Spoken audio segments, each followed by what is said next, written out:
first talk is on understanding exploitability with VEX, EPSS, and other standard frameworks by Kyle Quest. Thank you, Kyle. Good to be here. Good question. How many of you have to deal with vulnerabilities in your cloud-native applications? Do you enjoy it? And why is that? Exactly. Exactly the point. There are too many of them. And I'm going to use, I'm going to jump to the demo a little bit to show what I mean, and you'll be able to relate. So I have this app, a demo app, if I can get the mouse in, right there. It's a simple Node app. It's a server app. Has a couple of endpoints to list system services and to reach out and ping external websites. Just, kind of a system management service. And it's Dockerized. But I'm going to use it in both modes, Dockerized and not. Hello and welcome back to the session. So we are resuming our session with Stephen Chin from JFrog. He's going to give us an overview of also about secure supply chain. We started this morning talking about attestation, which is another area of this security stuff. So over to you, Stephen. With Gripe, look at that number. I know it's small, but it's 2,000. All right, how's everyone doing this morning? 24 vulnerabilities. All right, exactly lots of excitement. Too many of them. What do you do? It's really hard to get excited without coffee, so hopefully everybody's got a chance to get some coffee, get warmed up. I see a lot of people with coffee. That's a good sign. Too many of them. So what I'm going to cover today is I'm going to talk about open source security, and I'm going to cover a range of different topics. Based on so just for my background, I'm the VP of Developer Relations at JFrog. That's about it. Also, I sit on the open source security governance every board. year, so I'm involved in a lot of the OpenSSF initiatives, the new ONCDR5, which we're putting in for the in terms of the percentage, that number is going down. And I think that it's a mission impossible. The reason why we're all here is because now security has become the job of everybody. You need to have a way to prioritize developers, what to cloud native developers, of DevOps teams, and folks who, of course, are in security roles and security offices. Highs and critical. Who here is a software developer, cloud native that developer? A lot of compliance frameworks. Quite a number of folks. Who here is in a security research role or security? Okay, so a few folks who are security researchers. And anybody from a DevOps team? If you look at infrastructure, all vulnerabilities, so we have the full. About 60% did I miss anybody? Are high and critical.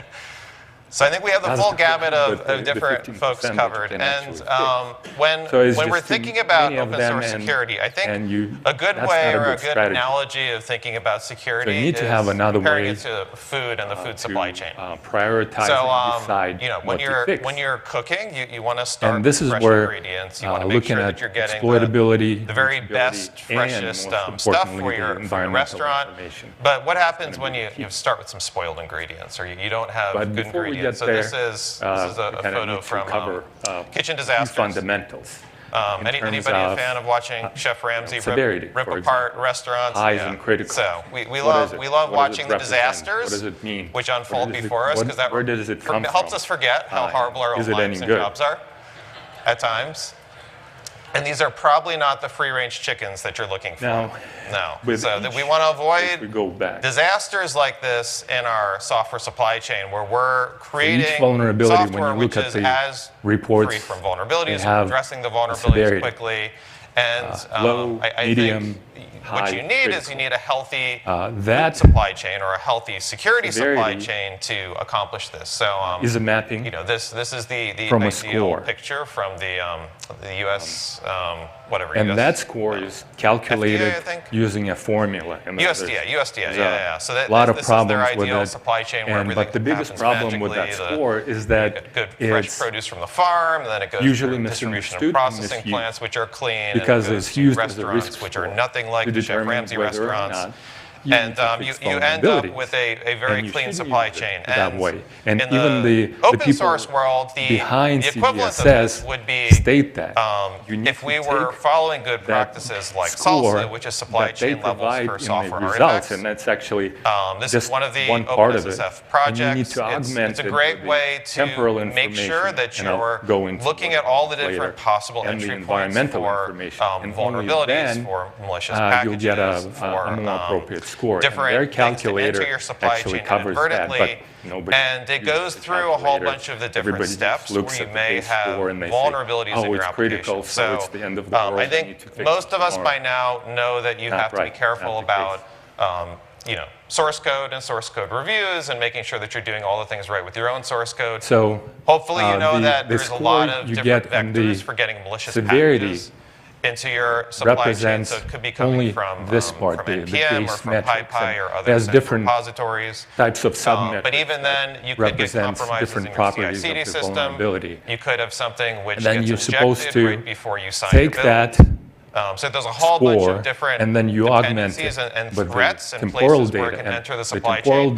And when you're not following these best practices, what you end up is with disasters like proof of concepts. This is an old active one, exploitation, etc., and the remediation information as well. It was a result of one of the that's not enough. You need to take that and then augment it with the information from Apache, your environment. And it only cost then $1.4 billion in cleanup costs and $1.38 billion in consumer claims. This is a huge risk for companies. And ended up affecting 143 million US consumers. So like a huge wide breach. They patched their main system, so they knew about the vulnerability and they patched their main systems, but it got in through another system that was inside their firewall that was used for different purposes. Then they got entry and they got escalated privileges. They moved around the network. They started exfiltrating the data. And it wasn't until a few months later where they realized there was a data breach. For example, they closed down the hall, but they'd already lost a bunch of data. Property that you care about is eventually attributed to, that tells you I believe, Russian nation-state hackers. It means local. If it's an A, it means theoretically they've actually done nothing with the data, but it does cause a lot of collateral damage. Network means somebody over the network. How many folks had to patch the vulnerability? And so this it has other useful huge properties. Widespread exploit. Everybody Unfortunately, the formula itself is any not very good, and it's also, it also interesting depends on the person. If you were just using Log4j core, you actually weren't affected. And then you end up with different values. So this is this is the same vulnerability from the demo app, and it's scored by different people from NVD and GitHub. Just to be safe, and if you look at one of the properties, privileges required to exploit the vulnerability, the one from GitHub says no privileges are necessary. The entire supply chain was affected by this one exploit, and it causes a lot of damage. And this one, again, an old one, but a good one. So that's one of the reasons. In the case of SolarWinds, this kicked off a lot of the legislation, a lot of times around another reason is open source security. People this was a case where they actually got into the network of SolarWinds. Not the requirement. Got into their CI/CD servers. Modified the code right before signing, so it had gone through. The source code was successful. They went through the build phases, and then they injected stuff right before it was signed. So the end deliverable looked like it was signed by SolarWinds, but actually it was a malicious package, and 18,000 customers were affected, a lot of government customers. It opened up a big backdoor entry point for everyone who got affected by this breach, which could cause further damage to all their customers. So it was quite a bad exploit. But on average, the cost of the breach in 2023 was and pieces of information that you'll be able to leverage in your decision-making process. Quick show of hands. So today, how many folks are aware of a highs and criticals? You have security incident response plan in your company when a breach actually happens? Exploited, it's about 6%. Okay, so that was a lot of hands. Now, 60% 5 years ago, did that exist? That kind of tells you so you had one 5 years ago. It's a good idea to use. But I think that this amount of damage, this amount of cost which is being introduced in our industry, is fairly new. And for all the developers in the audience, now it's become our job and our responsibility to write code that's secure. And one of the up-and-coming so put your ways to hand do on it your is chest EPSS. as a developer. It's my responsibility. It's a predictive of course, that even when you write secure code, there are other your incidents and vulnerabilities and things which get into the pipeline. Days. But I think we're all trying as hard as possible to write code. And this is an example so my daughter's also from in the the demo audience, app. and so I get to watch. I have the probability there and also percentile. The probability there says 96.86%. That's a pretty high probability. Unlike when I was a developer, that it's going to be exploited where they taught us programming, they taught us functional languages, all this. The percentile tells you the She's relative taking a importance basic, to other vulnerabilities, level meaning like 101 that computer science most class, of the and they're teaching vulnerabilities them in the data set memory safety, are not as avoiding important. buffer overruns, so that using the later gives C++ you relative standards, so you're not exposing your super useful. code. So that's exciting. But it's not perfect, Universities and are it's actually also identifying that this not is a a real risk job skill. This is something because which just they need to because start teaching in schools. something is exploitable and which of there's these a high is your probability package? of being exploited doesn't mean that it's exploitable in your environment. Oh, you found For it? example, with the sample app. Oh, nice. Okay, yeah, so you can pick that one up. Package. If I have a CLI app. So I think that it's very. There are a lot of innovative attacks. This is a clever one as well. If you haven't heard of it, the dependency confusion attack. And hackers are very good at finding different ways of entering the supply chain. So this one has flaws. For is a example, dependency confusion attack.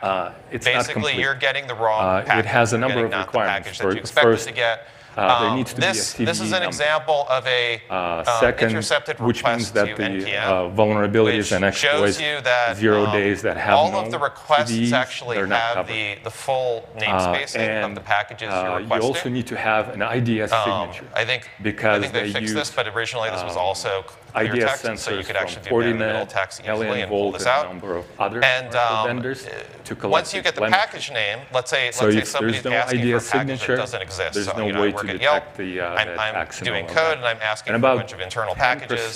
Or so what they could do next is they can publish a package with that name. In some cases, NPM is pretty liberal on there's no need for a signature because they're not remotely. And then if you have a vulnerable package manager, when you request this, it is useful. Instead of getting version 1.2, which is what you want, if you say latest, it's going to pull the magical 666 ended up version having down a signature from the central repository. More. And then bad things happen. The model doesn't when you let kitties push red buttons, information and about then what's you're going to be pulling the being exploited and artifact which you don't want. Because now it would most package managers, the model, Artifactory does this, Nexus does this as well. And they wanted most to modern package managers will actually insulate you from this sort of attack, where they'll make sure that if it exists in internal repositories, it won't go out and fetch it from external repositories. This is one way you can protect your developers from doing this. But our buddy Alex Mersan made a lot of money on this. Data, meaning if you he was very clever in how he did the bug bounty. So he found the exploit. This was kind of a theoretical exploit for a while, but nobody had actually proven it, done the exfiltration, and actually showed how you could actually attack corporate systems using this. So if you don't have he a commercial did the full attack, did it against what can you Apple, use? Google, and in this case, Meta, there is a an whole bunch option. of companies all at once. He went for all of the bug bounty programs, a known and then he collected exploited about 20,000 from each of the corporations, and together got 130,000. So, a government organization. If you're tired of your day job and you're like, I want a good side gig where I can do fun stuff, then maybe you can become a hacker. And, you can look up vulnerabilities online and you can download the data set. Here's another fun one. It's pretty useful, but because it's not a commercial. If they're calling for rice on a recipe, what type of rice do you want? And they have There's a lot of types of rice. So if you're cooking, let's say goals. What's a good rice? It's also not complete for a number of reasons. The Spanish one with a. It actually misses. Paella.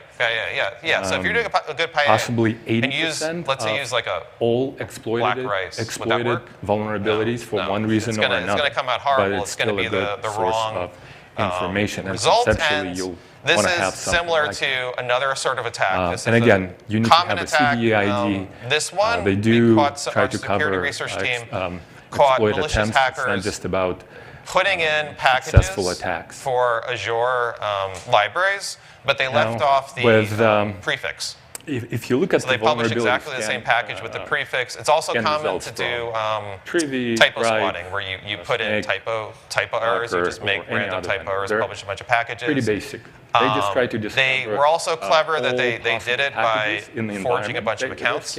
So each of the packages they published wasn't from the same account. And they all showed as different accounts. So it was kind of a very clever way of doing it. And they did this for 218 packages in Azure, Azure Test, Azure Tools, Catalang. And basically the goal here was, if you're a lazy developer and you don't actually put in the package and you get one of these by accident, when it installs it into NPM, it runs a package install script, and that's going to immediately trigger the malicious code. Information. Now, this attack was later attributed to a group that said they were doing research. With so a lot of security research, kind of like a white hat hacker group. We reported it to NPM. They pulled down all the artifacts before we published the results. But again, something else to watch out for. So what we want to do is we want to start with fresh ingredients, not rotten ingredients like this in our software supply chain. Dynamic reachability analysis. When you're looking at this and managing your open source supply chain, to simplify the demo, so I don't have to deal with a lot of vulnerabilities. So many different options there. And she's speaking later today. They all have different cons and pros, strengths and weaknesses. So you have all this modern infrastructure, and you have this poor little package which has been maintained like years ago. And this is a good example of the left pad incidents. Now, with so all that developer and information Keek organization couldn't come up with an agreement on basic NPM package. vulnerability property, NPM sided with Keek organization, so they gave them the namespace. And the developer unpublished this package. You have all of those 72 other packages, one of which was left pad, somehow to decide what to do. Somebody else stepped in and published a functionally identical package. A natural fit there is but this was a case where the whole supply chain fell apart. And there is a formal model there was a maintainer, decision trees, poor, unpaid. I did this in my spare time. And what is left pad? This is the whole function which blew everything. If you look at the acronyms, very, very small amount of code. We're lazy developers. Backwards. We don't want to write this. We'll include it as dependency. And the people collapsed the whole Carnegie Mellon University. So that's an example of what can they happen. actually published and this is my favorite quote from Dan Lorang, who is creator of CVSS works. I think he works at ChainGuard now. Problems, and every time you pip install they came up with this idea as an alternative where they have different stakeholders and different decision trees. Let's not do this. That incorporate different types of data, incling importing data from the who do you trust? CVSS who vectors. Uses one of these registries? PyPy, NPM, and exploit information. Pretty much everybody in the audience raised their hands. And do you trust these registries? There are several of them depending on the stakeholder. No, well, not anymore. And they all start with the exploitation. You have to pull from them. So this is the number of exposed secrets that the research team found in all of these repositories. We ran tooling to look for exposed secrets. Mature exploit, etc. In Docker Hub, of course, Docker files are huge. You go to the next phase where you determine so that was 5.78 million. Whether or not it's easy to automate the exploit, which maps roughly to this is a big problem. The attack now, complexity. Let me give some tips on how you can avoid exposing the next phase, your own secrets. Okay, so first, number one is not using automation to check for the technical impact, which if you're not using automation to check for exposed secrets, then you could potentially be using whether or not secrets. you have partial we did this with our product. TruffleHog is a good open source tool to use on your project. So if you're not using TruffleHog or some and then the business impact or highly environmental recommended. And then impact this way, you're at least have a layer of insulation in your build, where it'll throw a build check or flag it, or the problem with the existing decision trees is that they were designed for large organizations. Their exposed secret. We actually recently found an example of large government organizations. Corporate secrets. Probably you won't have something called public safety impact. And then gave access to their internal Slack. To get the best results, so most of the time, it's very you need scary to take what people and then do just do customize it accidentally to your environment with mistake number two is generating tokens with broad permissions that never expire. It's a way to put it all together. When you're doing token generation, always do it for a finite amount of time with the most limited amount of permissions you can. This avoids if somebody does get access to the token, they have a very short period of time to use it, and they can't get escalated privileges or do additional damage. Mistake three, no access moderation for the secret. In the environment, so you want to hopefully be using something like Kubernetes vulnerability-related Docker noise, secrets, but Vext or HashiCorp Vault for making sure that you're managing your secrets. X making sure gave that you you're not exposing things unnecessarily. A vulnerability match Mistake on 4, vulnerability fixing X, a leak by unpublishing the token. And then this is so a way for us to say that we're not vulnerable. When you accidentally if you're a commit supplier, something with a token, it's an easy because way to provide Git has a very, very long memory. Level of filtering. You can never ever get rid of that token, options which you've now for Vex committed and to a public SBOM, repository. So you actually have to SPDX, for example. SPDX make sure the token is expired, like revoke the token, make sure that nobody can use that token which got published, and then publish, and don't publish the new token DX is more that you aligned generate. with the security and then your systems won't be exploitable. Cases. And but mistake 5, exposing unnecessary assets publicly. For example, something which Cyclone happens DX a lot built-in is support people for Vex. kind of post and they do SPDX things doesn't, where but they're working on posting it, internal to test add libraries, internal projects, which have a lot more data, information, and things which are kind of access to internal servers. So make sure that you're not accidentally publishing your test repositories, your debug repositories, and other stuff into production. And we saw a bunch of cases for this. It's a simple app.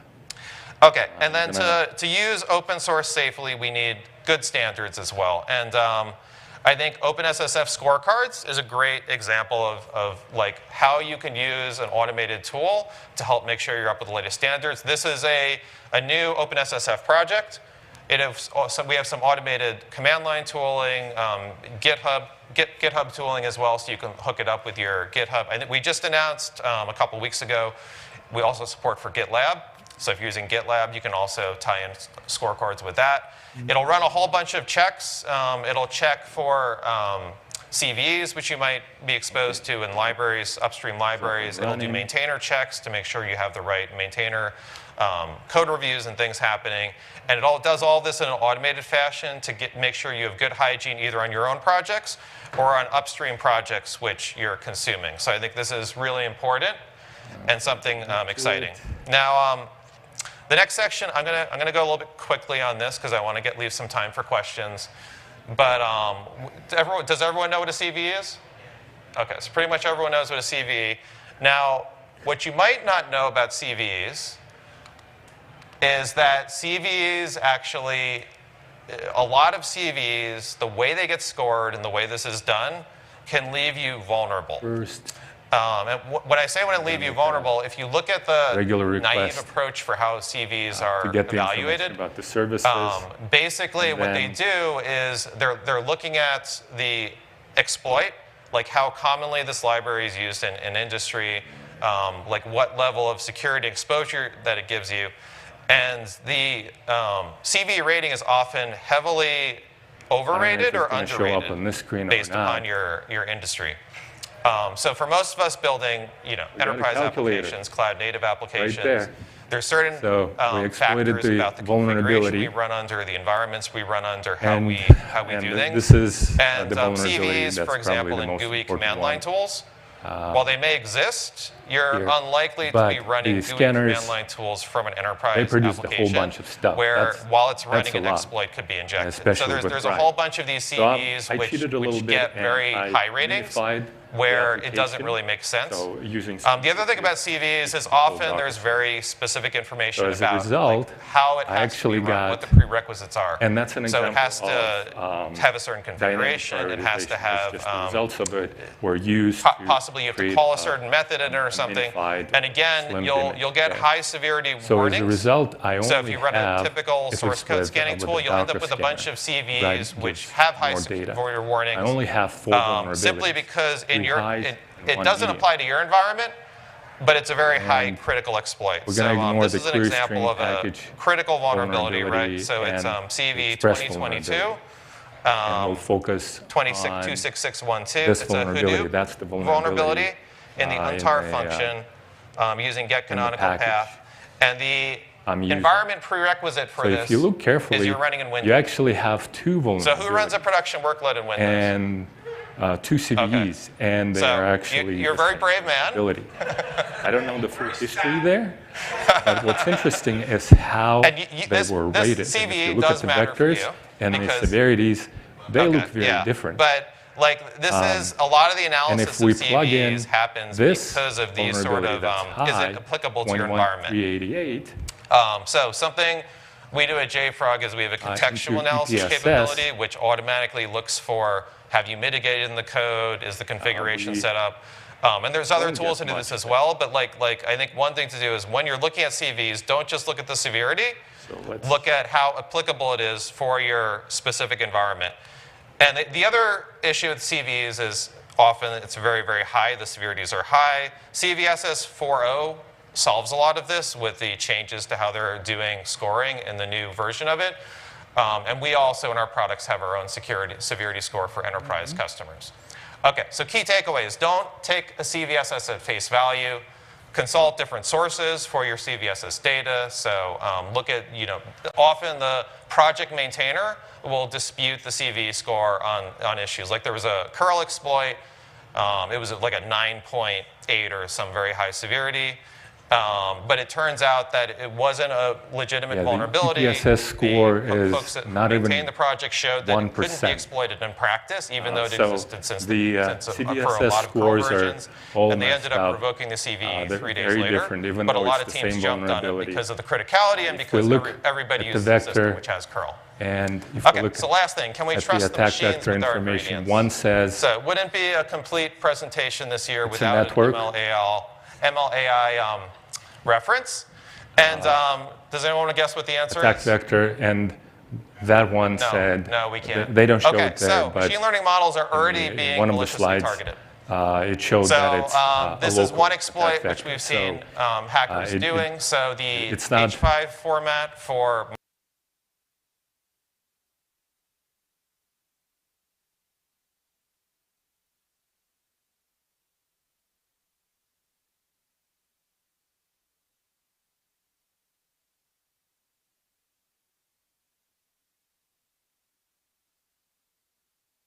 because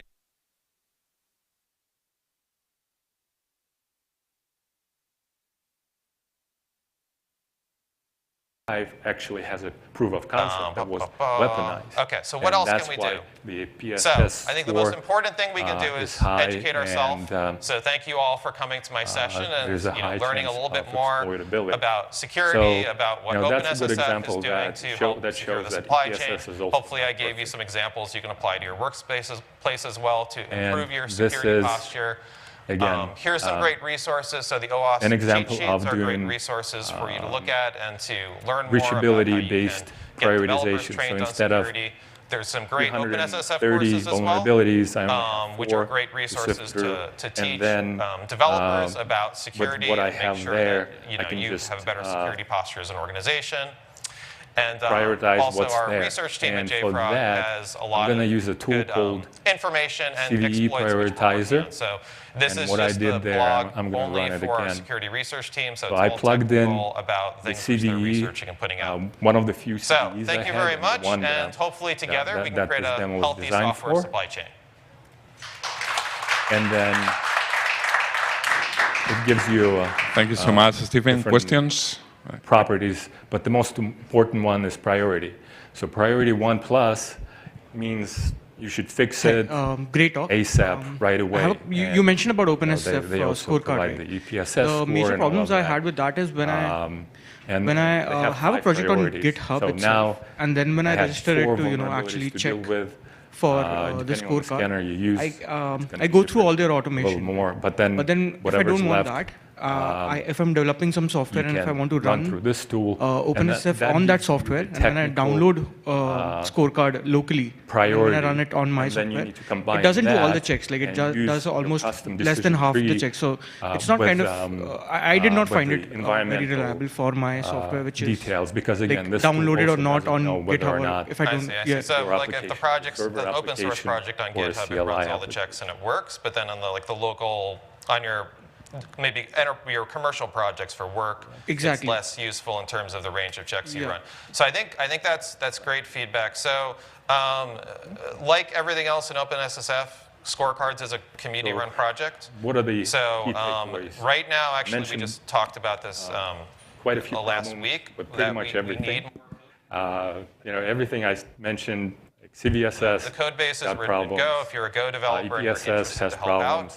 I think it'd be great to get contributions here. Also, there's a mailing list and regular meetings that you can attend CVSS is useful to determine the technical So, I mean, I'll be happy to give the feedback on scorecards to the team working on it, but also, like, as a community member, you can just join, participate, and help to make it better. Filter out the vulnerabilities that you have. And it's great to hear that you're using scorecards on some of your projects as well, so that's exciting. Potentially relevant ones. Hi, I have a question about the supply chain network for all this. In the physical world, supply chains are usually accompanied by contracts and commitments and money exchanging hands. And in the open source supply chain world, none of that exists. And I wonder what it means to use that way of thinking when the things that we're depending on are provided with no warranty, are provided best use maybe by people we don't know anything about. I'm just wondering where we seem to be pulling on a chain that starts with weak links.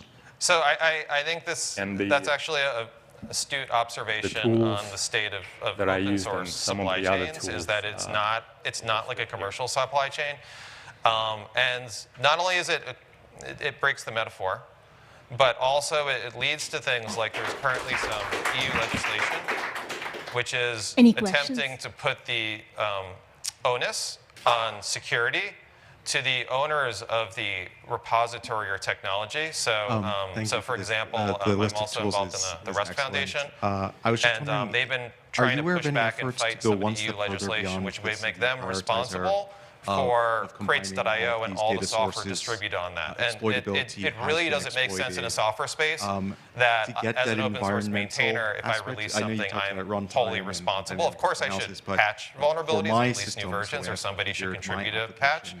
But you can't be held liable for vulnerabilities which appear in the future. So that's a good observation. Network-based scanners. One more, last one, okay. To figure out network reachability. So it's great to have supply chain security for our own stuff, but when we start talking about dependencies, kind of the same, and then, building on what he was asking about, the static code-based how do we ensure that when we import dependencies from other places that we can say it has limited value? Not only that they attest that they've followed good supply chain practices, but that somebody has actually demonstrated this. Because it's one thing for me to say, yeah, I followed all healthy supply chain practices, and it's quite another for me to actually do that. For that, so I think hopefully scorecards is one attempt to make it easy to check a bunch of the things which you want to do as a project to improve your security posture. Go in that direction. This also supply chain levels, that gives you kind of provenance, and it gives you the ability to make sure that all the dependencies are known and that there's attestations along the way. Risk score, they try to combine I think that static analysis in practice, their exploit data that you they really know can't about, trust all of the upstream projects right now to be following good security practices. And the hackers know this, and they're finding vulnerabilities in the supply chain. And Twitter trends, so, like at my company, we basically have a whole division, like 50 people who just spend their days looking for security holes, tracking the hacker groups and seeing what sort of exploits they're doing, and then creating automated fixes for those for our customers. So, I mean, at some point, it's an arms war. The hackers have a lot to gain, and they've found a lot of value in doing supply chain attacks against developers. As open source projects, we have now better tools for this, and then as companies, that's a nice portal that combines a lot of this information. For example, if you look up the thank you. Sorry, no question. From the demo, no time for more question, but if you want to speak, known exploited vulnerability catalog data, Great talk. CVSS data, and EPSS data. So, cool. Thanks, Kyle.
Check, check.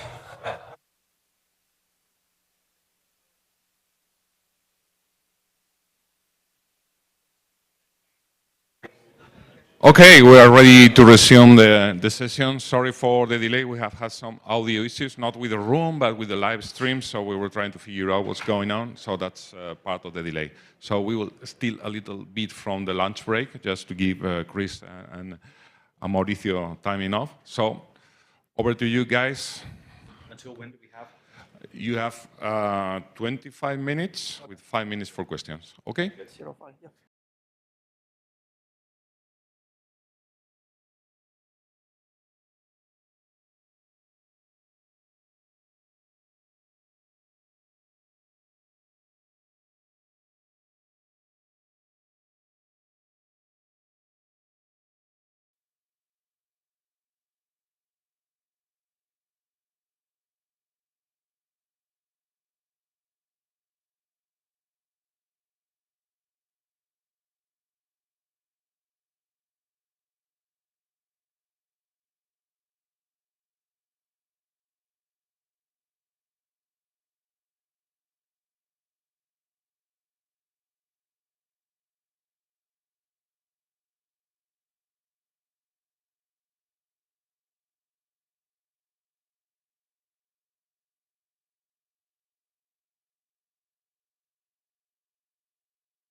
building a lot of things around BPF. What we found is that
Don't expect developers to be security experts.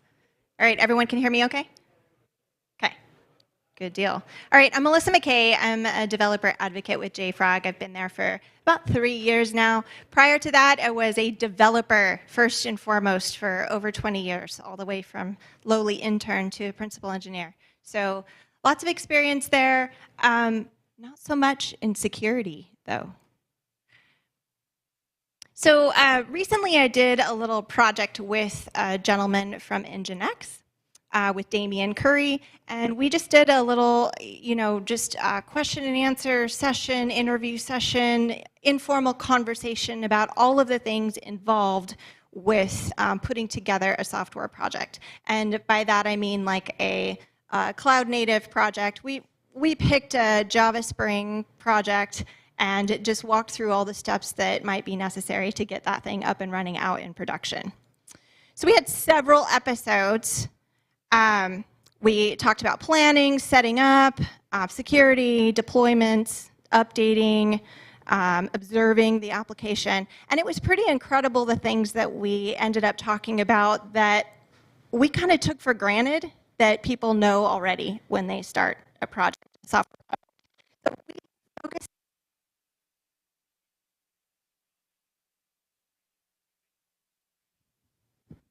Are we okay? Okay. There might be a low battery or something here. And this one was really interesting. There were a lot of things that came up. It was interesting to get a developer's perspective on this, as well as an ops perspective. So I was on the developer side. Damian Curry was on the ops perspective.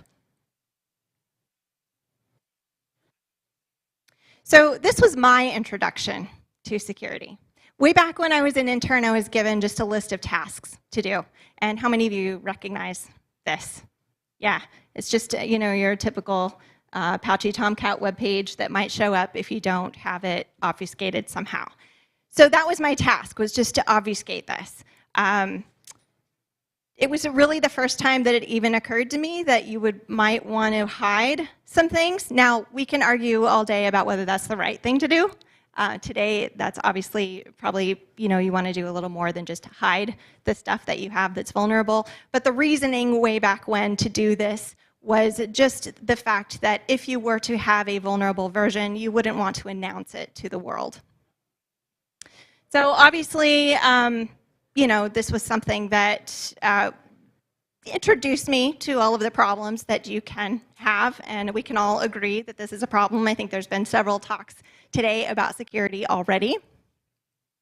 And for an organization, this can mean a loss of money, this can mean a loss of credibility, especially if they don't have an action plan to immediately solve an issue when it happens. And we've seen this with some famous hacks. This one, the Equifax data breach, old but good. This happened March through July of 2017. There was $1.4 billion in cleanup costs associated with this hack. 143 million customers were involved. And obviously this was the Apache Struts vulnerability, something that we knew about, but it wasn't patched in time. Next one, Log4Shell. I think we all are very familiar with this one. I'm going to speed through this, but just to point out, 70,000 open source projects were using Log4j as an indirect or a direct dependency. We'll talk about indirect dependencies in a moment. 174,000 using it as a transitive dependency. So pretty big problems for the community to solve. Just a random Google search, I went out looking for any blogs or any information on security breaches, and the biggest one so far that we all hear about in the media are data breaches. There's a lot of money involved in this. It's a huge motivator for hackers, and there are several of them every month, and this particular website updates pretty frequently. The last time I grabbed it was September. I'm sure there is a bunch more information for October. But there were some things that I noticed right away when looking through all of these breaches. Was it a week and a half ago, I got a notice in the mail about this MoveIt vulnerability. And it was a warning to me as a consumer of something or other that my data, is now out there due to this hack. And sure enough, on this site, there are 3 other cases of this MoveIt application being, responsible for some of these data breaches. So interesting that we keep repeating these problems over and over. This has been increasing over the last few years. Lots of money involved, $4.45 million, according to IBM's data breach report. And we need to solve this. Everyone agree with this statement? As a developer, it is my responsibility to write code that is secure. I feel that this is important. This is true for me. Does it sound reasonable? Yes. And with everything that we hear about in the media, there's a ton of resources out there today than we've ever had before. This is just an example of one put out by OWASP. This was a joke essay. Okay, so this is kind of fun. It made me laugh. I put a QR code up here if you want to go check it out. But OWASP is the Open Web Application Security Project. It's a nonprofit foundation that works to improve the security of software. There's a ton of resources here. This essay is it's pretty funny because it basically lists ways to write insecure code, and I picked out some of the more funny ones. Always use default deny. I like this one. Deny that your code can be broken. Prove it. Prove that it's broken first before coming to me as a developer and telling me to fix anything. Secure languages. I love this one. Pick only programming languages that are completely safe. Do you know any languages that are completely safe? Yeah. We all have our opinions. Mixed languages. The more you include, the more difficult it will be to learn them all. So it's hard, understanding security in one language. If you mix it up, it's harder to understand the security ramifications in other languages. So, this ought to work. All right, rely on security checks done elsewhere. This is something that I'll focus a lot on in this talk. you know, someone else is handling security. Why should we as developers need to worry about it? We've got security teams, we have, you know, our ops people, they should all be able to handle the security and leave us alone. Trusting insiders. Of course, you know, all the data in our databases is perfectly validated and fine. You know, we should be able to just trust that the only malicious input is going to come from outside of our organization. And then this one, code wants to be free. Drop your source code into repositories that are accessible by all within the company. This one's talking about like giving, you know, company-wide read-write access to every repo out there. This is something that you probably should not be doing. So educating developers is super important. You learn basically to think like a criminal. And I remember my first time doing this, and I was fortunate that I was at a position in my company where we were provided training on a lot of these ways that we can protect our own code that we are writing. And I learned all about, you know, cross-site scripting, SQL injection, LDAP injection, cross-site request forgery, insecure cryptographic storage, but there's so much more a developer needs to be concerned with. And after going this training myself, I felt pretty empowered. I felt like I knew, you know, what I could do as a developer on my team, how I can improve our security posture. But it turns out that as much as I knew, there was way more that I did not know. And a lot of those issues are coming out, you know, fairly recently.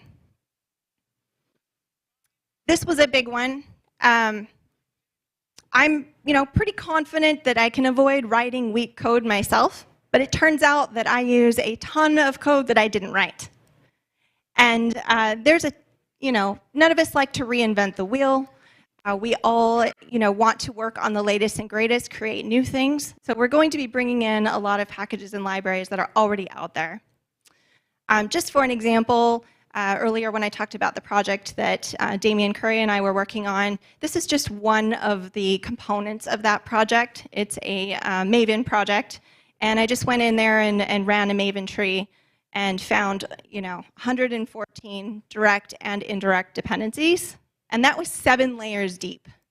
So these are things that I normally would never, ever even be looking at the source code or understand how they were written or anything. So the entire application consisted of 7 microservices, and this is just one of them.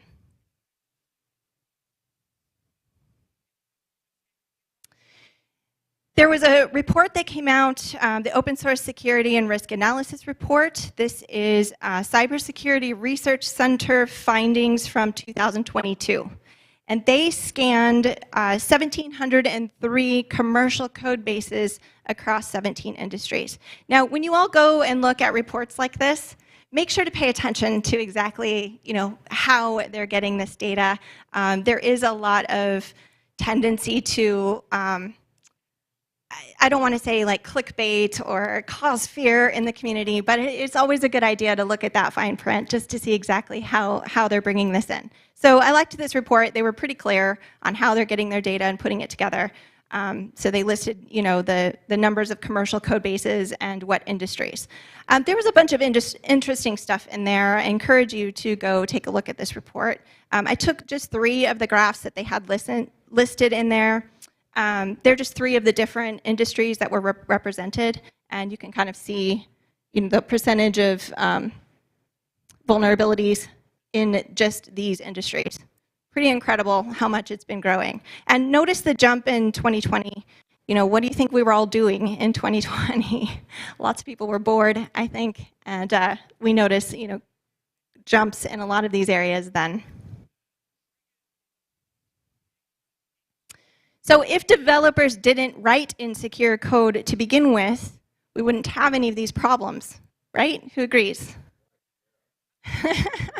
Yeah, y'all are smart in here. You know that this isn't the case. Is it all up to developers? Absolutely not. And there are just things that are beyond our control all the way on that side of the development process. There's other things that we need to consider. Y'all like Rube Goldberg machines? Yeah. So something cool about Rube Goldberg is he's the only person in the dictionary that has his name listed in the dictionary. So if you want to be famous, you know, this is a goal to strive for. I really love Rube Goldberg machines. Occasionally I'll end up at an airport that has one, and I can stand there for a while and stare at it. But I went out to look to find the largest Rube Goldberg machine out there, did a quick Google search. Turns out there was a video posted on December 10th, 2021. This whole machine took about 4 minutes and 26 seconds. They made the Guinness Book of World Records, and there were 427 steps in this machine. And the most important thing I want you to pay attention to is just how happy these folks are at the end that it actually worked and completed, and they got this award, right? So this was my face as a developer when I was first given the responsibility to write a pipeline, right? These are Rube Goldberg machines in and of themselves. Getting our software all the way through, you know, CI/CD, getting it deployed into production, and then everything that happens afterward. There's a lot of automation in there, lots of stuff going on. So back to this statement. It's more than just secure code, and absolutely not is it all up to developers. There's more to consider, and the reason being is because of attacks like this. SolarWinds attack was responsible for 18,000 customers receiving an update that included malicious code. And what made this foolproof was that the compromised file was actually digitally signed. So these folks did not know that, that there was a problem. This had to do with the pipeline. Something got infected in the pipeline. This was after the developers were concerned. So this is a slide that I often see in our corporate decks. It's intentionally overwhelming, but this is just, the huge ecosystem that we have to work with, that we all might be integrating with different sets of tools during this whole process of, starting with committing code at the very beginning, all the way to deploying code at the end. And just where these red arrows are, this is every time in this particular diagram that we refer to dependencies. So these are all places where we could potentially be weak, lots of places where we can get tripped up by a malicious actor, lots of places where software components might be transferred from one location to another, where dependencies might be pulled and pushed to another location. These are all places we need to consider in our code bases or in our pipelines to make sure that we're protected. And one attempt at this, and I say attempt because this by all means is not foolproof. This is just evidence that more community and more organizations like this are getting involved in the process. This is SALSA. This is an attempt to measure an organization's progress to help give them goals to improve. And I don't know if a lot of you have noticed or have tracked the progress of this particular effort. There was like a .1 release that had a lot of information and detail on accomplishing for certain levels. And then there was a release that came out, the 1.0 release, which seemed to kind of lower the bar a little bit. And I think it was probably just in response to the fact that so many organizations out there are just not ready yet for this. It's too overwhelming to even get to a later stage in development and be able to proceed. So I would encourage any of you interested in this project to please get involved and please put in your voice, because this is, it hasn't stopped. Development on this has not stopped, but we do need community voices that can have some input on which stages are relevant for organizations and what details we need to include in this. So I'm going to talk a little bit about other attacks that maybe a developer might not be familiar with, and how many of you were in Stephen's talk this morning and saw this one? All right. So for the benefit of those that don't know what a dependency confusion attack, this one's pretty interesting. It was described by Alex Burson, and I'll give you a QR code for him in a moment if you want to go read the full article. It turns out that most projects have a collection of dependencies that need to be collected. They include open source or publicly available packages, as well as internal packages. And this is an example of an NPM JavaScript project that has some internal package names highlighted. These package names are not secret. When you make requests to NPM in order to get everything else collected, these internal package names, can get leaked in the request. So it's no secret that you've got, stuff going on internally. And basically, just a diagram of how this works. For example, if you make a request for this awesome corporate lib, and it's expected to come from an internal repository, something that you've built, that your organization has built and created, might be proprietary. And then instead of specifying a version, perhaps you just indicate that you want the latest version. This makes sense, and this is reasonable. But the package manager in this case sees that there's a greater version of the same named package in a public repository. And of course, to make your life easier, your package manager wants to satisfy your requirement of getting the latest, so you could potentially get an awesome corporate lib that is not what you expected. One way to protect yourself, of course, is to use a package manager that has features where you can prevent this type of activity. Obviously, we'll talk about this a little bit later, but this idea of always collecting the latest, maybe instead you want to specifically request the version you're looking for. This will help as well. So yes, Alex, he was able to make a number of discoveries. He made a lot of money doing this through bug bounties. And there's another fun one. This problem, has more to do with managing open source packages and libraries themselves, not really about a malicious package or a vulnerable package. And this illustrates a trap that we fall into when we rely solely on public repositories for our builds. We can find ourselves depending on a little library, never caching it, never having our own copy of it, and then suffering the consequences later. And that's where we got this one, the left pad incident. I'm going to skip through this one. It's basically an organization that basically they weren't intentionally trying to trick people into getting a named package that was incorrect, but there were a lot of people that, there was an argument about a certain package name, and a certain someone decided to delete everything that they had in the NPM repo. This caused a number of different problems. Such a tiny little file, too, that so many people were relying on. And once that got removed from the public repos, there were a bunch of other projects that suffered from it. Here's another example. This is a really, really contrived Docker file, and I just use it to show some of the problems that you can run into with container image development. First of all, making sure that you rely on a trusted image to begin with is your base image. You can use, the Docker official images are probably good examples of more trusted images. There's several in here, but the one at the end, like line 7, I see this a lot in Docker files, cases where you rely on some external resource rather than bringing it in internally and having your own copy. Everything that you have for your build, you need to be able to rely on that it will always be there. And that whole running as root, turns out there was a report, just last year that came out with Sysdig. Even though we say this, don't run processes as root in container images, 76% are still doing that. So is there any hope? This is all pretty overwhelming. There's a lot of things that have been done. There has been executive orders that have come out to try to improve this process.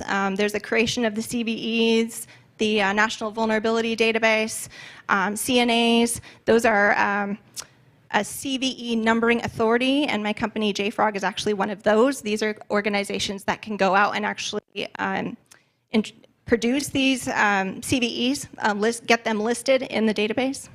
There's lots of development of tools, lots of talking about this. There's conference talks about this. Education is happening. There are external resources from other organizations that are like other security teams that are working on this. JFrog has one as well. But there's a lot that we can do as individuals, as developers. We can educate ourselves. We can go to, OWASP has an excellent cheat sheet.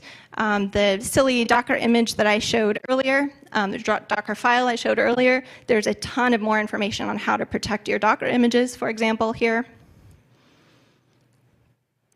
There are free courses that are offered by the Linux Foundation. These, you can actually get a certificate if you pay, but you can audit these courses for free at any time. Don't rely solely on public repos. We talked about reasons for that. And manage your dependencies. Think about everything that you're bringing in, but not just your dependencies. Think about all of your tooling and your frameworks that are involved. So we're at a Cloud Native Rejekts conference. You should immediately recognize what this is. Right? Okay, this is the landscape for the CNCF. There is a ton of stuff out there. And I like jigsaw puzzles. I enjoyed this. This went out a while ago. Unfortunately, it is sold out. I love that he sold 42 of these. But just to talk about foundations, think about this. The Linux Foundation, the CNCF is underneath the Linux Foundation. There's a sister organization called the CD Foundation. That's actually where Jenkins, JenkinsX, Spinnaker, and Tecton, among others, are owned, or managed. And the thing about these foundations is they have very strict rules about graduating these projects. So if you were to look at, each of the organizations have a technical oversight committee, and this is very specifically what needs to happen for a project to be graduated. And one of the requirements is to get a security audit from a third party. So when you're considering bringing in tools and frameworks into your org to use, you might want to consider, the accountability that is on those projects that you're bringing in. Can you trust that they are being managed, enough so that you feel comfortable bringing them in and using them? All right, managing permissions using those, principle of least privilege. There's been a lot of talk about that today, making sure that you're managing your tokens, your keys appropriately, your accounts. Keeping up with maintenance. I always end up in a discussion here about, whether it's okay to update always and continuously to the latest. Who thinks that's a good idea? Yeah. I mean, there's a legitimate reason for it, right? Because you think you're getting the latest updates, you're getting the latest vulnerabilities. But just know that at some point a vulnerability will rear its head, and it is easier to update when you're on the latest version than if you're on 10 versions ago. So having that plan, good idea. Regularly scan your libraries and packages. There's lots of tools and lots of considerations to think about here. All of the tools. For a developer, personally, I just want a tool that doesn't interrupt my flow too much. And there's lots of examples of this. There's IDE plugins, so you can actually review the CVEs. Docker Desktop also has plugins and extensions you can use. And then, of course, are you pulling and building? Are you rebuilding when you release? These are practices that are not best practices. So who should be invested? Everyone. Everyone on your team should be invested. This is a problem that's going to take more than just developers to solve. Everyone needs to be involved. The community is involved. So in order to be able to make progress, you need to have a culture within your organization that will help you with your security posture. All right. I think I went over a couple minutes, but... we have 3 minutes for questions. Unfortunately, we have only one mic, so please ask your questions, and Melissa is going to repeat that question for you. Any questions? Are you all terrified?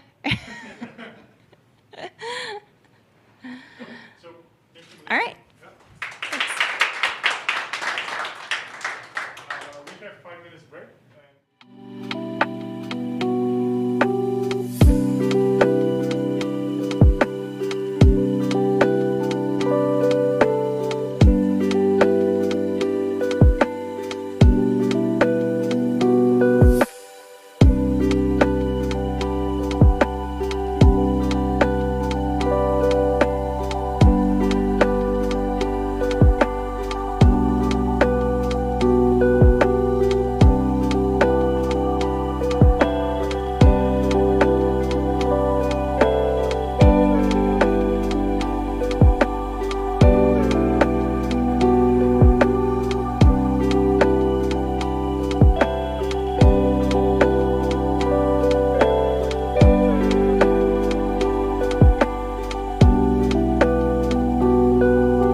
Testing. Oh, there we go.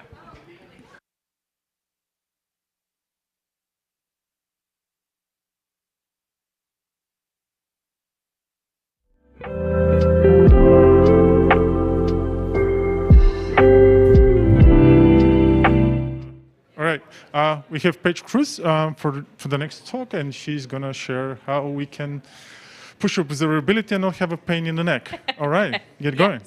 It's a tall order for a talk, I know. So hello, welcome to this session. I'm very happy to be here at Rejekts. I'm Paige Cruz. I work at a little company called Chronosphere. We're built on open source observability. And I've got a couple questions to get to know each other. So one, if you recognize the first monitoring tool you used on the job up here, raise your hand. Yeah, same here. And if I missed any, talk to me after. Always want to grow the slide. Second question, do you agree that the statement chasing a single pane of glass, that is the one observability and monitoring tool to rule them all, is a fool's errand? Yeah, I'm with you there. And some people are surprised that I have that opinion, considering I work at an observability vendor. And of course, I would love if Chronosphere was the only observability platform that you used. Yes, I am paid by them. However, I really haven't seen one solution that can meet front-end engineering needs, security, infra, backend. I've seen tools that are good in one area and kind of middling in the rest.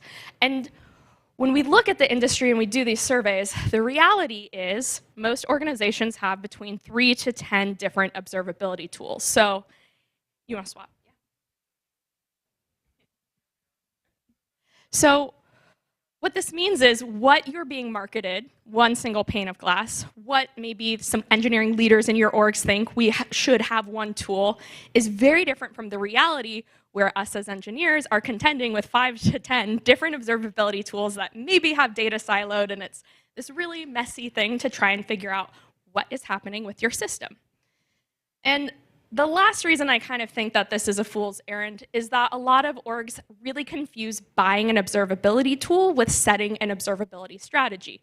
Two totally different things. Yes, your vendor can help you develop a good strategy, but it's really something that's specific to your org. So we'll kind of rewind. How did I end up working for a vendor and telling you that you should probably get used to having multiple tools? Well, I like to say that I was a baby developer, born in a Docker container, shipped to an EC2 instance provisioned by Terraform. I kind of grew up in this world of complexity, scale, the cloud, and in the beginning, all I knew was proprietary instrumentation. But in the years since, I've come to a more balanced view and really embraced the power of open source.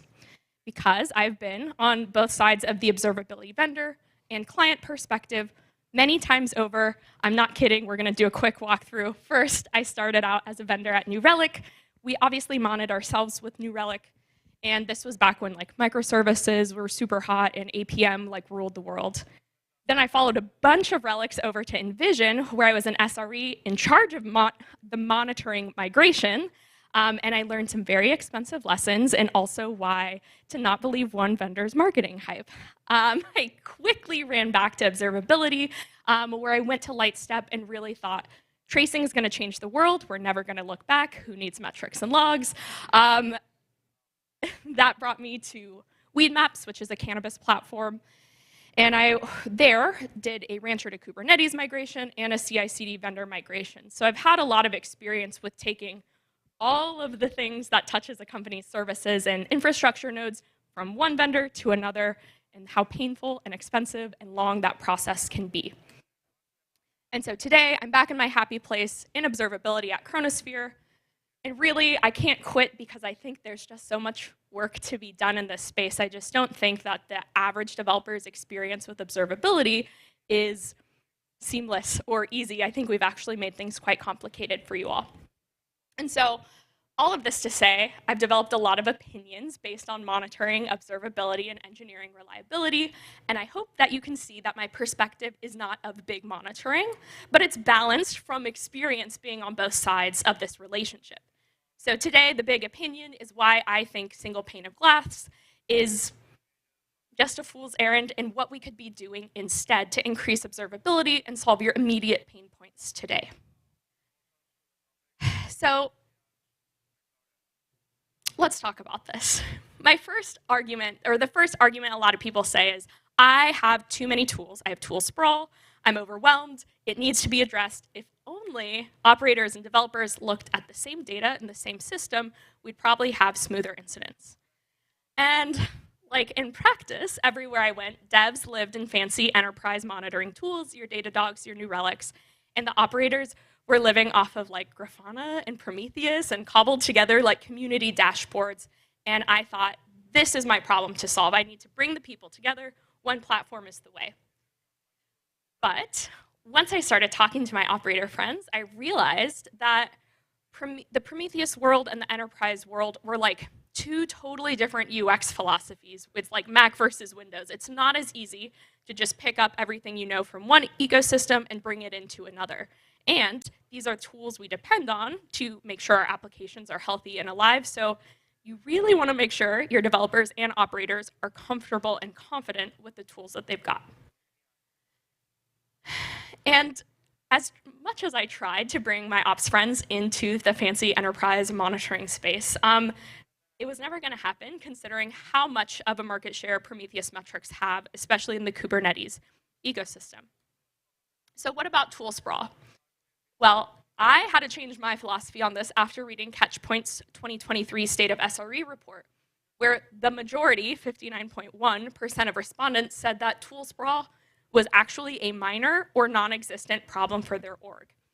And the way that Catchpoint kind of backed up this data is to say it's not just about how many tools you have, but it's, are those tools providing value?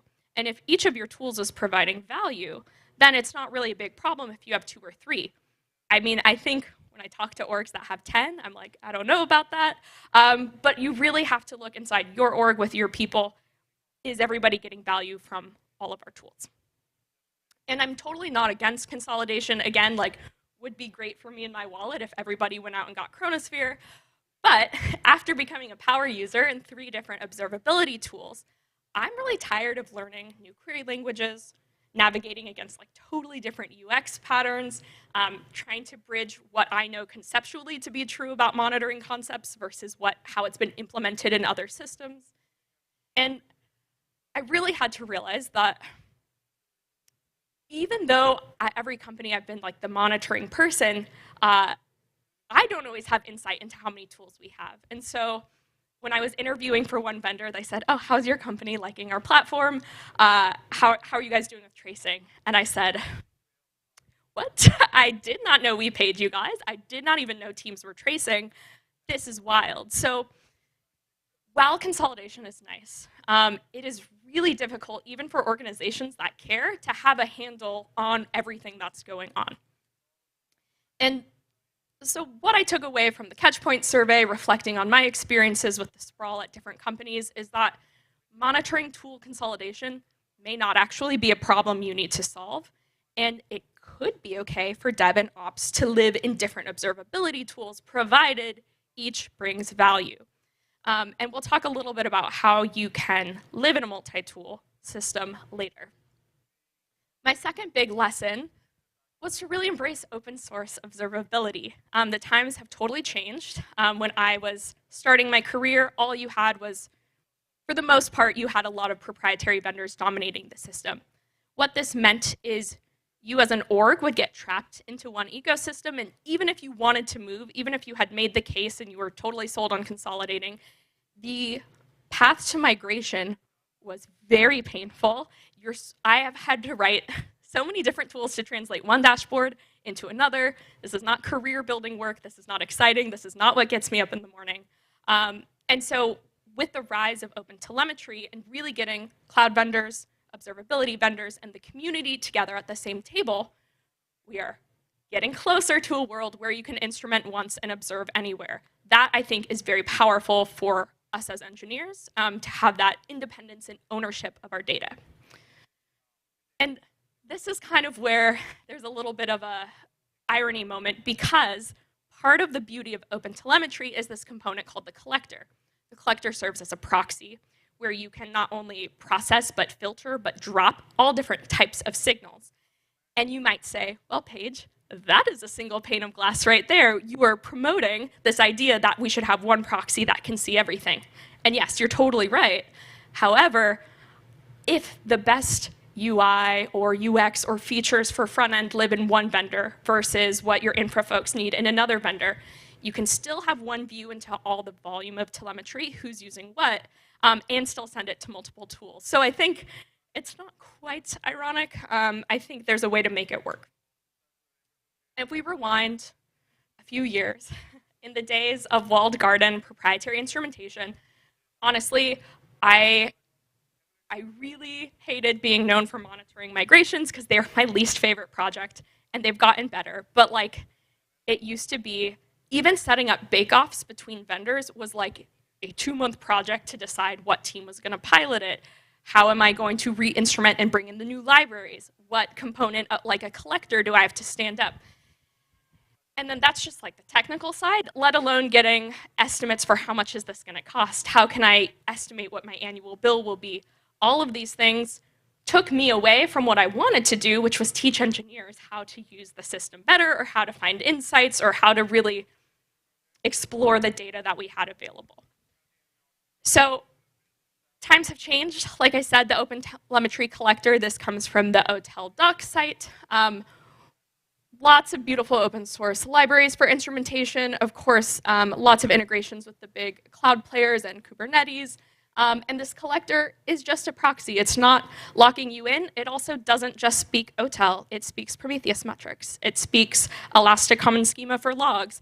It really is not trying to lock you in. It's just trying to give you control over your data. And then, yeah, you can send it to vendors, you can self-host. That's a whole different discussion. And it's not just like my word you have to take. There are talks from both Adobe and Pluto TV talking about how implementing the collector and routing all their telemetry through that have empowered them to make better choices for tool selection, as well as just get a handle on like what teams are contributing the most to an observability bill. And so, like, walled gardens, kind of beautiful when you're in them, but over time they can really trap you if you're not careful about where you draw the abstraction between what you as a company build internally and what you kind of give to the vendor or an ecosystem. And the other win that we don't really talk about on the vendor side is around enablement and the community around open source, because 5 years ago, there would have been, here's how you do tracing in Datadog, here's how you do tracing in New Relic, here's how you do tracing in AppD, and they would all be specific to that vendor. Where today, I have friends that are DevRels at all the observability companies, and every piece of tutorial and content we write benefits you because it is not tied to our specific product. It is how to trace with OTel, how to send metrics with OTel, how to drop logs from staging in OTel. And that benefits you because that's not work that you have to then do to give to your end user developers. So big win for open source and community. I really never want to see like X vendor engineer again, sort of like if you've seen Salesforce engineer pop up on like job descriptions, I started to see observability vendor must know how to use X. And I'm like, that is so not where we need to be going. We need to get back to concepts, what's important for your business to observe, and adapting the open source to fit your needs. Yes, this is how happy we are using open source. And basically, the irony of like centralizing your telemetry pipeline and owning that. The other plus is going back to sort of like FinOps and looking at who's causing the most volume, therefore cost of data, becomes really important. And having that in one place means you're not looking at 3 different vendor bills, trying to understand how they're charging for SKUs. Did this line of this metric that I added, did it cause a $10,000 spike, a $5,000 spike? It's really nice to have one place to look at all of that.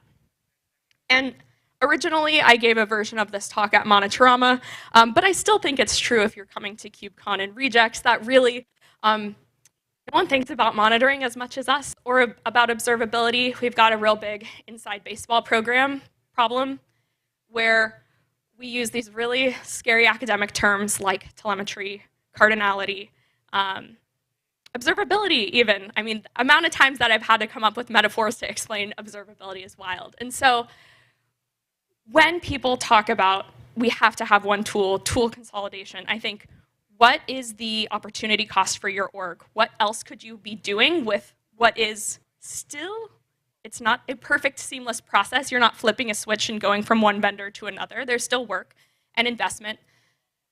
So what else could your company be doing with that time?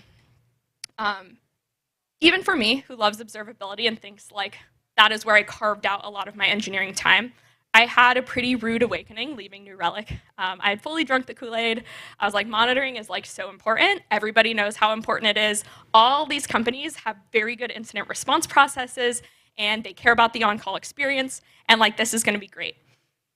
And then I joined my first, second, third company after that, and I realized monitoring, observability, and on-call are like a small portion of even an SRE's time, and especially for an application developer. There is everything being shifted left and pushed onto them, and observability is just one responsibility on their plate. And nothing could have really prepared me for like the thing I thought was the super important thing that everybody understood the value of investing in being treated as this annoying chore or like a total afterthought. And so like I said, your team, your org, and your company can only do so many things at once. Investing in switching tooling just to switch or to chase a single pane of glass is just not necessarily at the top of everybody's list. I think if you look at if you're not getting value from tools, totally cut those. But it's a big you have to frame it in terms of how it's relevant for the business, and that is a part that we miss a lot in the observability space. Because also, it's really lonely if you're the one person that's like, oh my god, I love events, or oh my god, I love tracing. You really have to take into account the will of the organization to change and what the overall business motivations are. And if observability is just fine and not a top line item, you either need to work to convince your leaders that it's time to switch, or you maybe just wait for another quarter or two and see how things shake out. So how can you contend with living in a multi-tool world if you're accepting that reality? The thing I tell everybody is to link your telemetry both within a single observability tool and across tools. It doesn't mean that your data needs to be siloed. Today, there are lots of ways that you can bridge your logs to your events, to your traces, to your metrics, and all of the ways in between. Because really, we'll talk about the point of observability, but like to click from, I got an alert, I'm looking at a metric chart, that thing looks funky, to look at a trace that mimics that request, to then say, okay, I think it's maybe a part of this service, how do I go to the logs? One link, I kind of don't care how many tools that I had to go through. What I care is how quickly I could go from my thought of, that looks weird, I need to zoom in, or I need to zoom out and see what looks like normal. If I can do that with one click, which you achieve by linking your telemetry, that is one way to contend with having multiple tools. Another thing, if you're using tracing, thanks to the W3C working group, we have the concept of baggage. And this is where you propagate down your trace different metadata that's important. So things that are only accessible further up in the call chain, like product IDs, origin IPs, account IDs, all of that sort of stuff. If your organization really relies on dashboards and charts, which many of us do, basically everybody today lets you add a widget with text where you can yourself link, here's the log query for this service, or here's how you get to the traces, or here's the logs live in this other tool, here's a link, so you don't even have to think about that in the moment.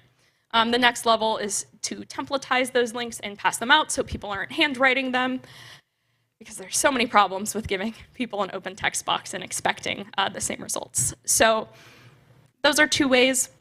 If you want to link your logs and your traces, add your trace ID and your span IDs to your logs so that you can go from logs to a trace. Yeah, so link. Please, please, please link your data. If you do nothing else, make it easy to go from one type of telemetry to another, no matter how many tools you have. Because most of us become power users in one ecosystem, and I personally have fought with Kibana query language too many times to count, and I would have really loved if someone just gave me a link.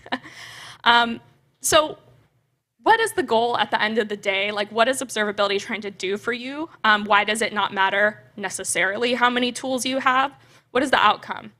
Well, if we imagine that our services are cars and we're stuck in a traffic jam, like from a services perspective, most of the time we're going to look at some metrics. We're like, okay, we're stuck, can't really see too much else. We know something's wrong, we're waiting, we're idling. We zoom out a little bit, maybe we're looking at events or traces in aggregate, and we're like, okay, I see where, don't see why, don't see what, but I see where something's going wrong.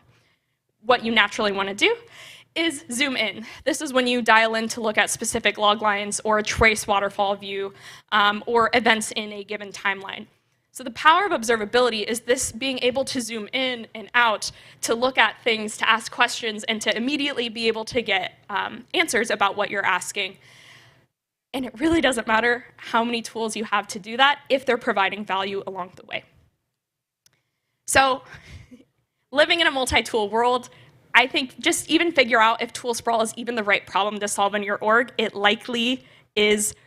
We need to set an observability strategy independent of what vendors and ecosystem we choose.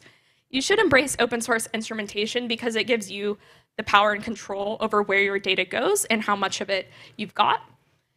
Check out the OpenTelemetry collector for how to route all that telemetry, link your telemetry across tools. And the one I didn't get to talk about was part of an observability strategy is consistent metadata tags and labels across your telemetry. So even if I'm in a different system, I know I can type env, not environment, because that's the kind of stuff that drives me bonkers.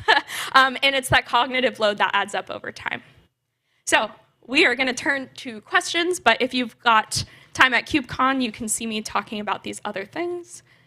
And you can find me on the web at PagerDuty with an I, just like the company. Any questions? Yeah, thanks for the talk. You put some emphasis on OpenTelemetry and the OSS and the OpenTelemetry collector. And actually, for years, these are still mostly alpha or experimental. Logs are almost no support, metrics either.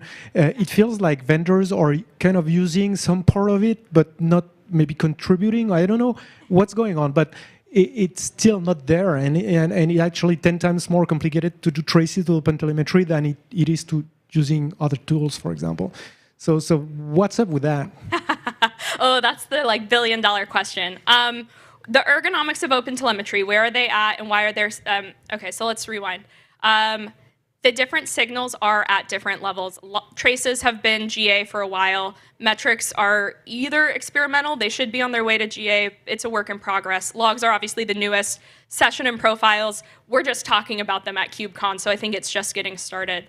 What I will say is, having talked to some folks at Adobe and Pluto TV, there are large companies right now running the OTel collector in production and contributing back upstream. So if it is not the right time today for your org, OTel moves relatively fast, considering how many things we have to bring together. I would say look at it in 6 months, look at it in a year. I think it will become the standard for the industry, and if your org has a risk appetite to be an early adopter, bring them along for the ride. What was the second part of the question? Why is it so frustrating to use right now? Yeah, and the outcome is most of the time you have to go with vendors, and in the end, different vendors. And even if they all use the same technology, actually, but it's hidden behind the vendors' modules or collectors or shippers or what not. Yeah. And I will say, my company, we have our own version of a collector, and there's some special sauce that we put in there. I think the more folks use the OTel collector, contribute back, over time, it will become very competitive. And what I'll say is this is our first chance at it. We would have never had a conversation about Datadog and New Relic accepting the same telemetry formats 6 years ago. So the fact that I can even talk to you about that as an option you could pull down from GitHub today is huge.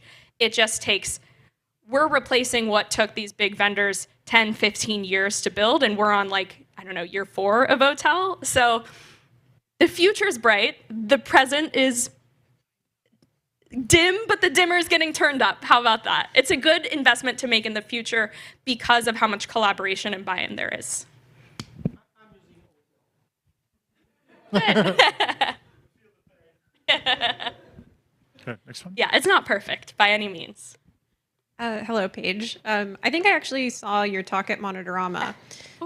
So actually, I had sort of a question that kind of relates back to your overall thesis about the single pane of glass.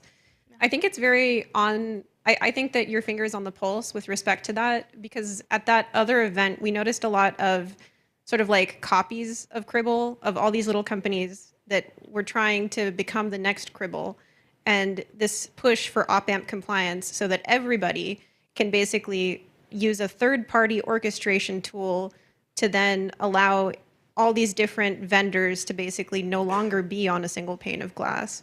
But I wanted to hear your thoughts on, companies that are sort of middleware, sort of eating the observability tools lunches, so to speak, kind of like Cribble, and then all of the other little offshoots that we probably saw at Monitorama. Yeah, I think it is a big shift for big monitoring and big observability, but I think it's one that's a long time coming, because no longer can you depend on, it would take you 6 months to leave my ecosystem, so I know that I'm going to get you to renew the contract, and I'm going to keep you here. It means we as vendors have to compete on features, reliability, availability.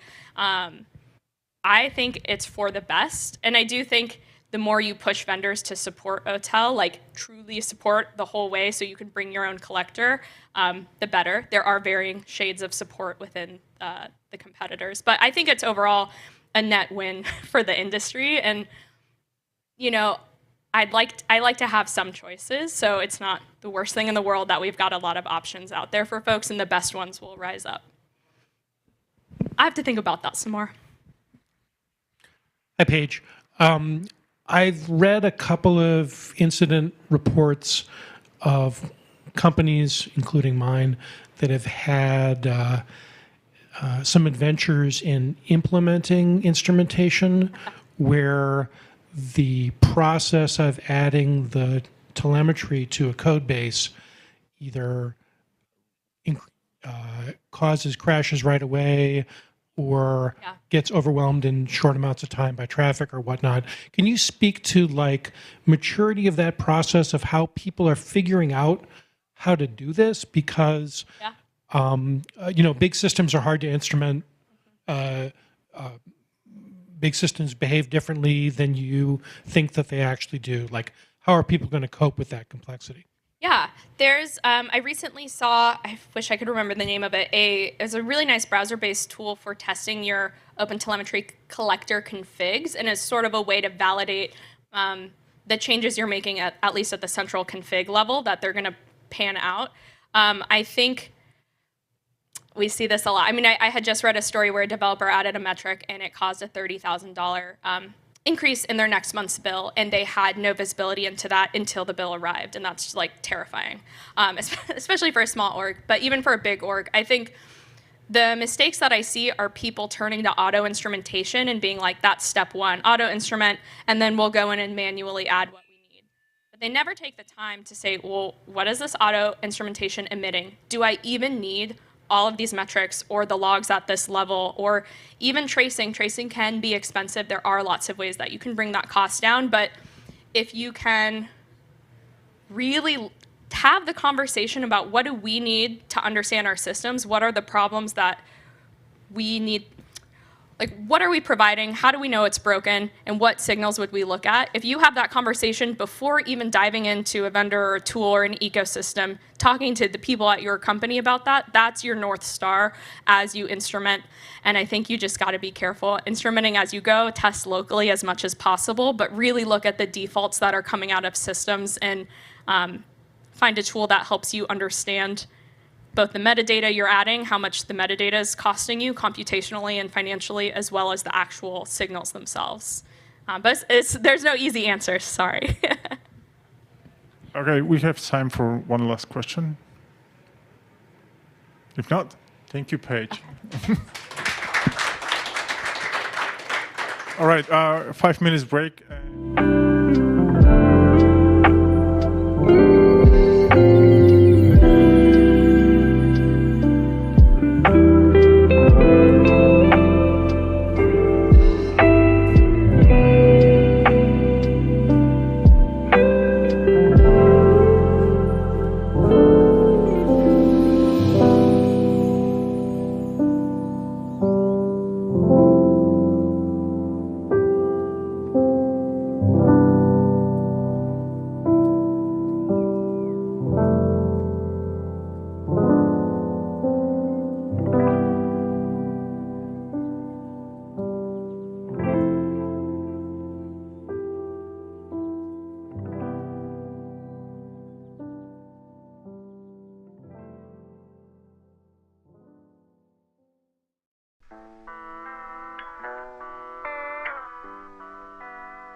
WebAssembly. Go ahead.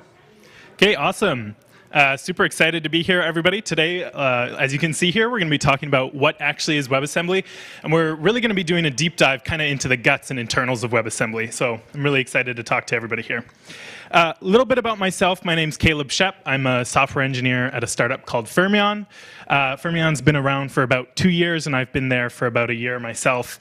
And we have two projects that we kind of, well, let me back up. What does Fermyon do?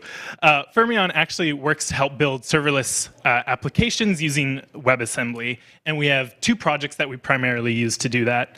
So the first is Spin, which is our open source project that allows you to build serverless apps using WebAssembly.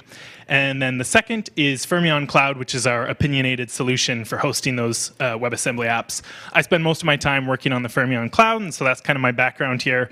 But I do also spend some time contributing upstream to the Spin project. Enough about myself, though. Let's dive right in. I want to start kind of just with a high-level overview of maybe the things you're hearing about WebAssembly in the popular media. And then later in the talk, for the rest of it, we're going to really dive in and try and understand from first principles what's going on under the hood. But before I go too far, can I get a raise of hands for anybody who hasn't heard of WebAssembly before? Okay, fantastic. Everybody here in the room has heard of WebAssembly. So I imagine you're probably hearing all sorts of things. You're probably hearing that WebAssembly is really popular right now. You're probably hearing about it in blog posts, Medium articles, YouTube videos. You likely have come across this crazy verbose textbook definition of WebAssembly. We're not going to read that today, but my hope is by the end of this talk, you'd be able to parse this and break down what that actually means. You've likely heard that WebAssembly can be abbreviated as WASM, and you'll catch me using them interchangeably throughout the talk. You've also probably heard that despite the name being WebAssembly, it's being used all over the place. So, of course, in the browser with a name like that, but it's also being used for serverless functions, plugin architectures, in embedded use cases, blockchain, database, the list goes on. There's major adoption of WebAssembly across lots of companies. These are just a few of the companies adopting it. And then lastly, when you hear people like me or other people talking about WebAssembly, you probably hear us talking about four kind of terms that we're constantly bandying about. So I want to break them down.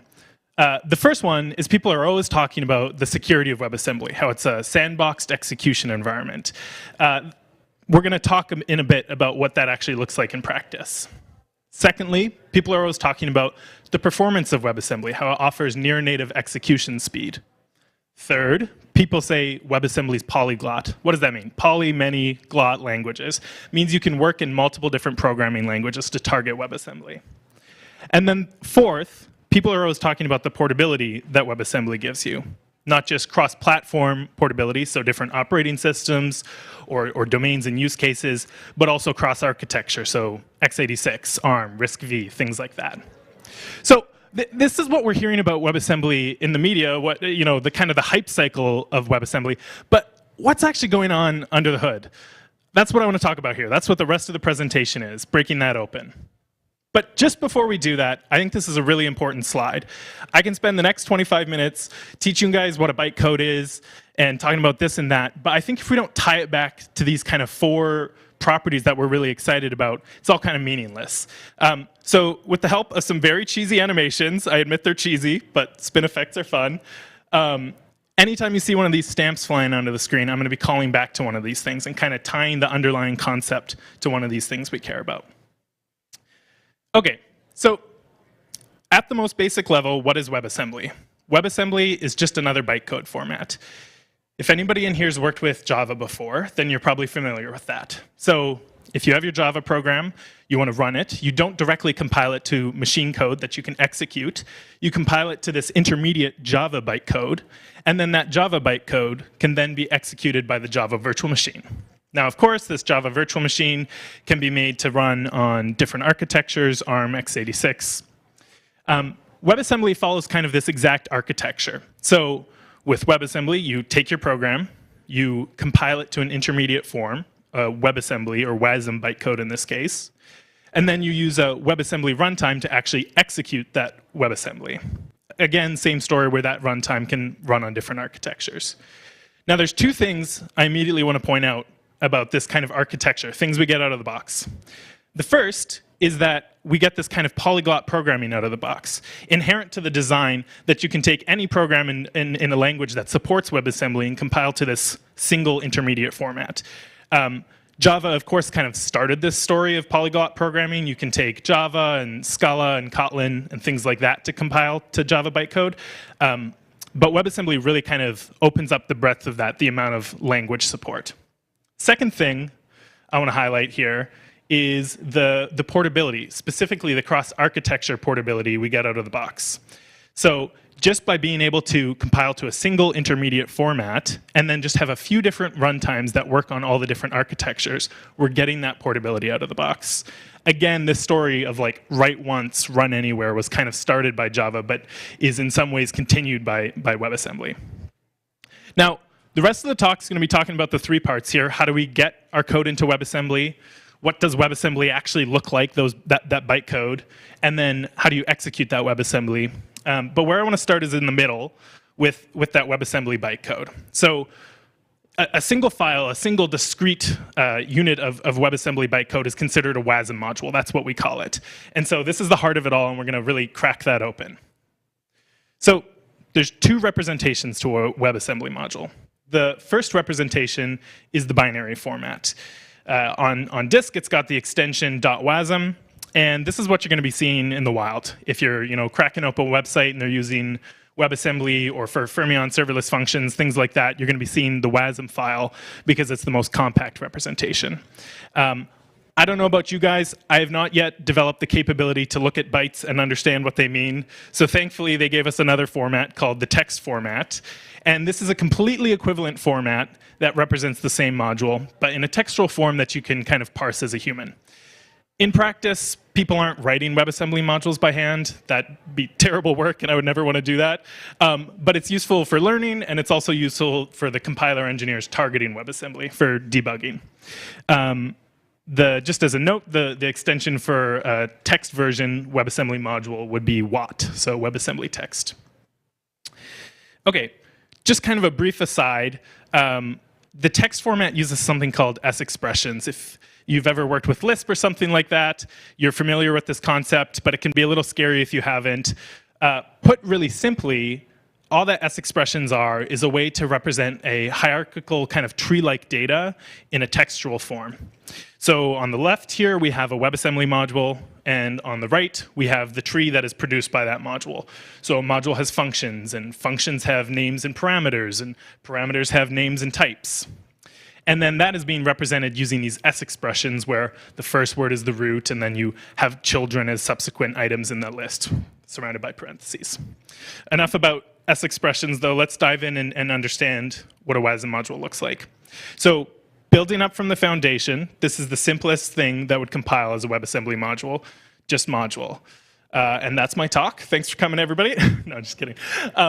So let's make it a little bit more exciting. You can add functions to a WebAssembly module. So if you had like a simple Rust program with an add function and a +1 function, this is maybe what it would compile to.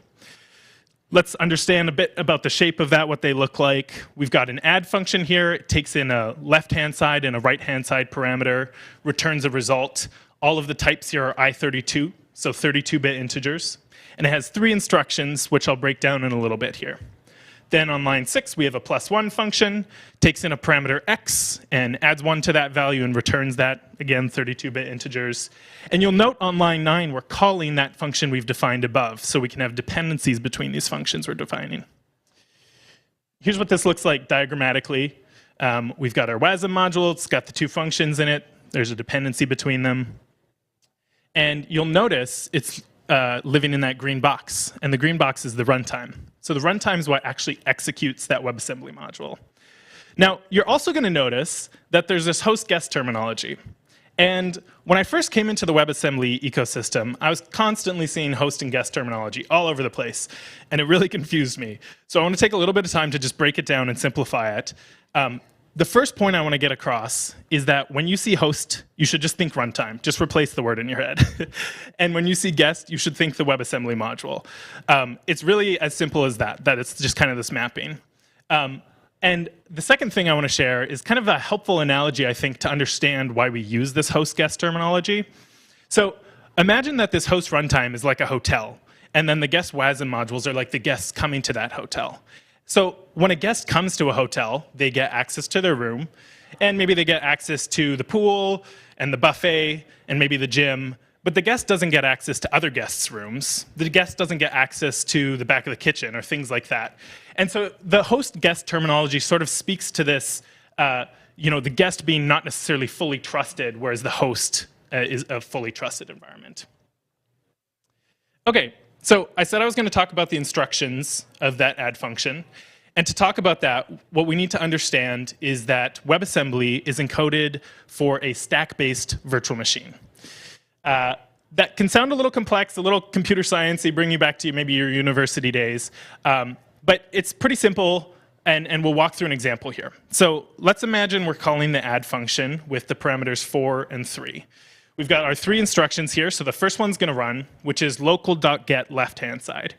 And what the local.get instruction is saying is it's saying get the value of the given parameter, in this case left-hand side, and push that value onto the stack. So we'll see the same thing happen with right-hand side, and we'll see 3 pushed onto the stack. Then we have i32.add. That's a binary operator, which is saying I expect there to be 2 32-bit integers on the stack. I'm going to pop those values off the stack, and then I'm going to add them together and push the result back on the stack. So we pop the 2 values off the stack, and we get the result on the stack.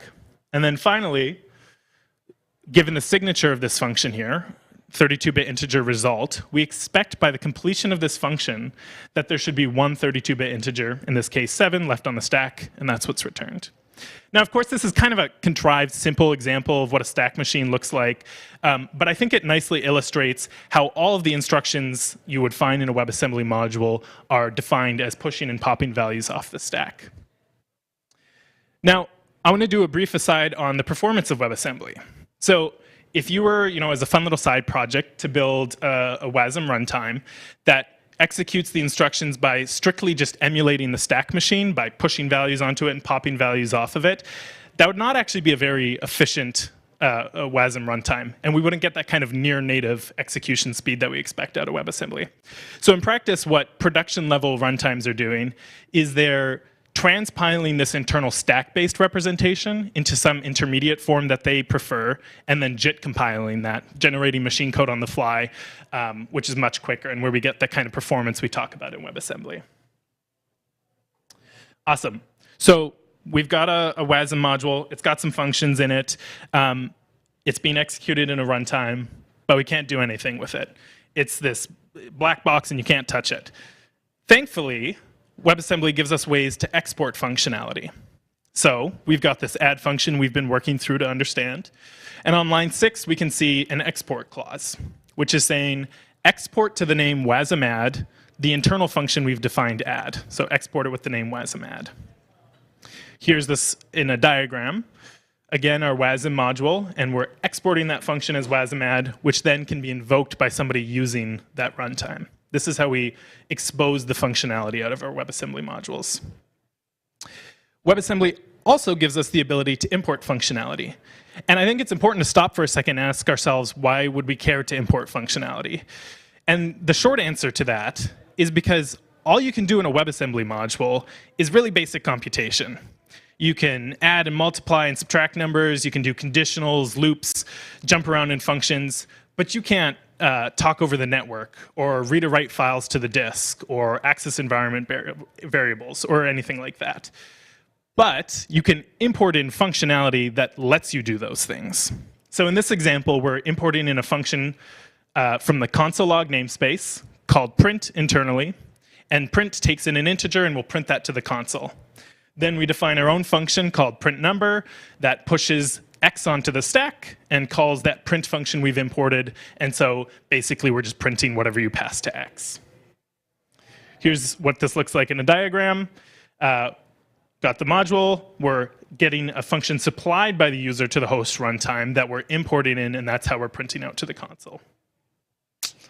Now, there's one last concept I want to talk about with regards to kind of the WebAssembly module, and that's this concept of shared linear memory. Now, shared linear memory is a little bit of a mouthful, so I'm going to break it down word by word to really get at what it means here. So, memory. as programs get more complex, you have strings and objects and things that you want to represent, and you don't want to put it on the stack. You want to put it somewhere in the heap. So we need some memory. So WebAssembly gives us that memory. It's nothing more than the normal memory you're used to. You can read bytes to it and write bytes to it. Why do we call it linear memory, though? We call it linear memory because when a WebAssembly module is instantiated, we give it one linear section of memory, not disparate sections throughout the host computer's memory, just a single linear section of memory. And then why do we call it shared linear memory? Well, we call it shared linear memory because not only can that WebAssembly guest module itself has access to that linear memory, but you can also have the host have access to that memory. So we'll see a diagram here in a second that breaks that down. But the example we've got here is we're going to be importing a console log function. So we're importing from the console log namespace a function called log. Except this one takes two integers. The first integer is an index of where it should look into the memory. And then the second is a length of how many bytes it should read out from that memory. So the purpose of this function is saying, OK, look into the memory, read out X number of bytes, and print that to the console. Then on line 3, and sorry, we're going to use that function later on to print out some memory, print out a string we've initialized into the memory. So to initialize in the memory, first we have to import that memory. On line 3, we import from the sysmem namespace one page of memory. That's what memory 1 means. A single page of memory in WebAssembly is 64 kilobytes. On line 4, we're now initializing this string that we want to print into the memory. If you've ever worked with assembly, this is kind of like a static section where you're just defining some data there. So we're saying at the index 0, that's what the i32 const 0 means, stick the string hello world new line. Then we define our own internal function, hello world, push the value 0, which is the index in the memory, onto the stack, push the value 14, which is how many bytes onto the stack, and then call that log function we've imported. And then, of course, export the hello world function so that somebody can actually use this thing. So that's a lot. Let's understand it in diagram form. We've got that shared linear memory. Remember how I talked about how it can be accessed both by the WASM module, but also by things in the host space. And then we're initializing hello world into the memory, and then we have this kind of cycle of we import some functionality to do some work we want to do, we use that internally in functions, and then we expose those functions back out so they can be used. Now, I think this is a fantastic slide to talk about the security properties of WebAssembly, and there's a couple of things I want to get across. First thing I want to get across is the deny by default nature of WebAssembly. I'm sure you guys are all very familiar with this concept. I've heard so many great security talks today. But in WebAssembly, everything is denied by default. So in, for example, the container world, you can do whatever you want. You can read them right to the file system. You can talk over the network. But as we've seen so far, in WebAssembly, you very explicitly and granularly have to say, I want access to talk to the network. And you, even specific ports, it can get that granular. Or I want the ability to print. And so those things can be audited, whether you actually want that WASM module to have access to those things.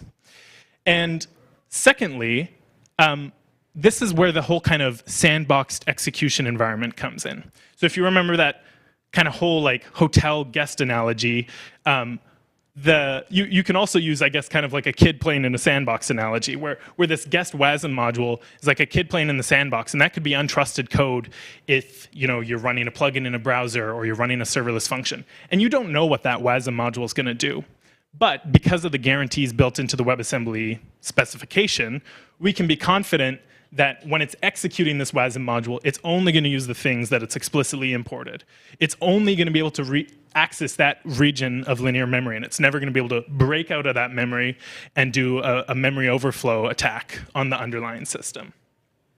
So that's just kind of a brief explainer of some of the security properties of WebAssembly. Again, this is really just the basics, kind of just peeking in to the basics of what a WebAssembly module looks like. There's a lot more. There's globals, there's dynamic function pointers and things like that. Things we don't have time for today. But if you're interested in exploring, I highly recommend the Mozilla Developer Network docs and also the WebAssembly specification itself. I know that sounds really hardcore, but I actually recommend it. The intro sections are like really readable, and just skip the like 50 pages of like instructions over instructions. More on this later. Okay, so we've cracked open the middle. We've understood what is a WebAssembly module. It's a bytecode format. We've seen a bit what that looks like. How do you actually run these things? What does a runtime actually do? Well, there's 3 semantic phases as outlined by the specification. First semantic phase is decoding. Pretty straightforward. You read the WebAssembly off the disk and you represent it as some internal representation in your runtime. The next step is validation. You validate that this internal representation of a module you have, it's valid, it's well-formed, and it conforms to the security properties we expect about it. 2 things about this. One, it's really cool. They've designed it such that decoding and validation can be done in tandem at the same time, which allows us to do like streaming execution. Secondly, again, this kind of just harkens back to the security properties of WebAssembly, where we can be confident we're getting those, that sandboxed execution environment because we're making sure the modules we're executing are well-formed. Finally, the most important step is execution, which has 2 parts. You do instantiation, which is instantiating a module instance, which is effectively just a bookkeeping step, unless you're a compiler nerd. And then you do invocation, where you actually execute the specific function you want to, one of the functions you've exported. Since about 2017, we've had fantastic WebAssembly support in the browsers, SpiderMonkey V8, a number of projects like that. But nowadays, we're seeing a lot more runtimes popping up. Kind of the marquee one, a fantastic project is WASMtime. It's what we use at Fermyon, and a number of other companies use it too. It's maintained by the Bytecode Alliance. But there's really a plethora of different projects. One of my pet projects that I'm just really fond of is WASM3, because they do some really cool stuff about how they interpret WebAssembly. But the point I'm trying to make here is that there's different runtimes for different use cases, and depending on what you're doing, it might make sense to use a different one.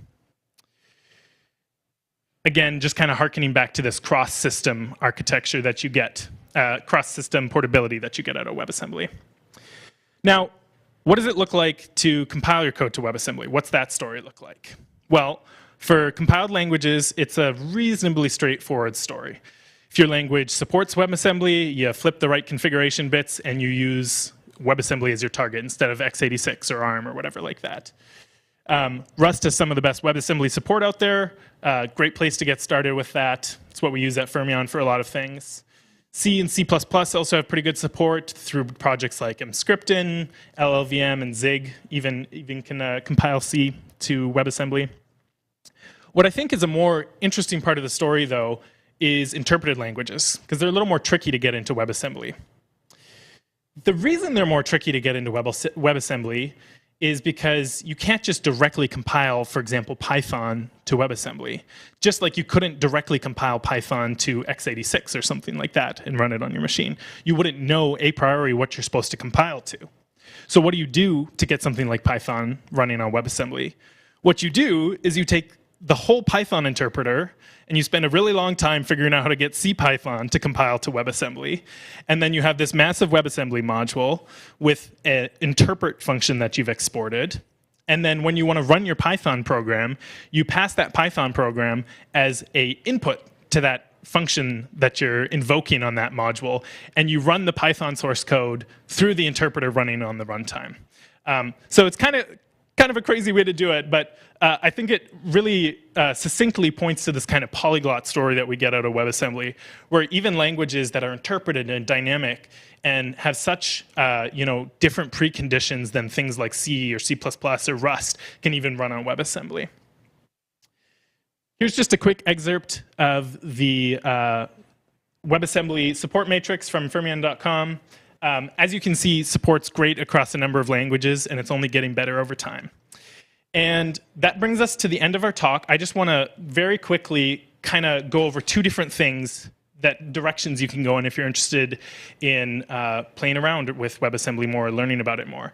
So first of all, I took some time to put a reading list on my personal site. At the end, there'll be a QR code here. It's got links to a bunch of stuff about like the component model and WASI and stuff that's coming down the pipe. And then secondly, if you want to get hands-on, I highly recommend checking out Spin. We've got a quick start guide that will get it installed. It's a great way to play around with WebAssembly on the server side and maybe something worth checking out. But that's all for my talk, and QR codes are here. Thank you, everybody. Thank you. Any questions?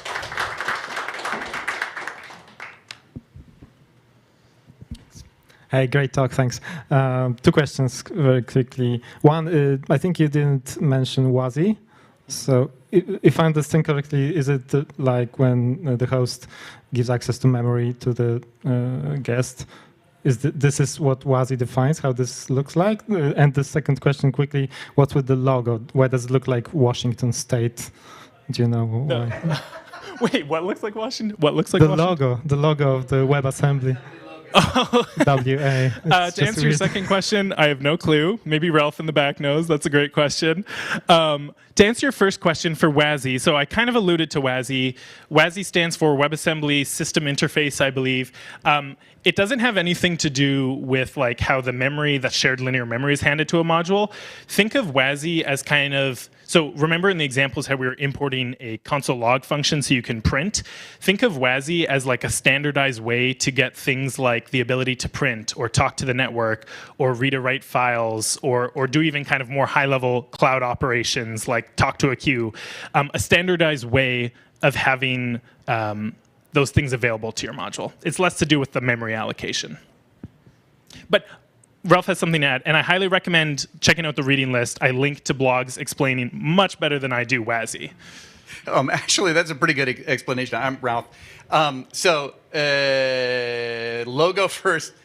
So that was designed a long time ago, and it's meant to be a puzzle piece. It's supposed to be a puzzle piece, right? You know. So, but WA, you know, I mean, it makes sense.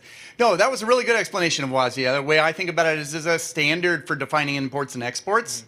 That is really a wrapper around the core WebAssembly module. Now, there's probably a lot of details that are left on the floor there in that description, but roughly speaking, that's sort of the way it looks at. I look at it. I was going to ask a question about the interpreted stuff that you were explaining, and just to ask you, so it would seem that with an interpreted language, then you're going to do interpreting inside the module, which would make it much, much slower. But I'm assuming that there are, because I know that some people have done this, and I'm assuming there are certain optimizations that make that less slow, that speed it up to make it much more efficient. Do you have an explanation for kind of how that works at the WebAssembly level? Yeah, that's a really good question. I feel like there's kind of 2 big problems with the interpreted language approach. The first one is that for every time you want to run your program, you're copying the whole interpreter into a WebAssembly module, and that gets really expensive size-wise, which I have an answer to. And then the issue that Ralph answered, question that Ralph asked of performance-wise, which, to be honest, I don't actually have a great answer for. So I'm gonna have to talk with Joel Dice, who's a guy at Fermyon doing a lot of work on these interpreted languages in WebAssembly, and talk to him about that. But I can speak to the size one, and there's work basically being done such that you can link in the interpreter and not have to copy that in. I'm pausing because I'm getting really excited thinking about the component model and all the things that are coming that I haven't talked about yet. So go read the reading list. But we're working on things like garbage collection built into WebAssembly to make that easier so you can do it at the WebAssembly level and not at the application level. And then also like module linking such that you don't always need to pull in the whole interpreter. But good question, Ralph. I'm going to go talk to Joel.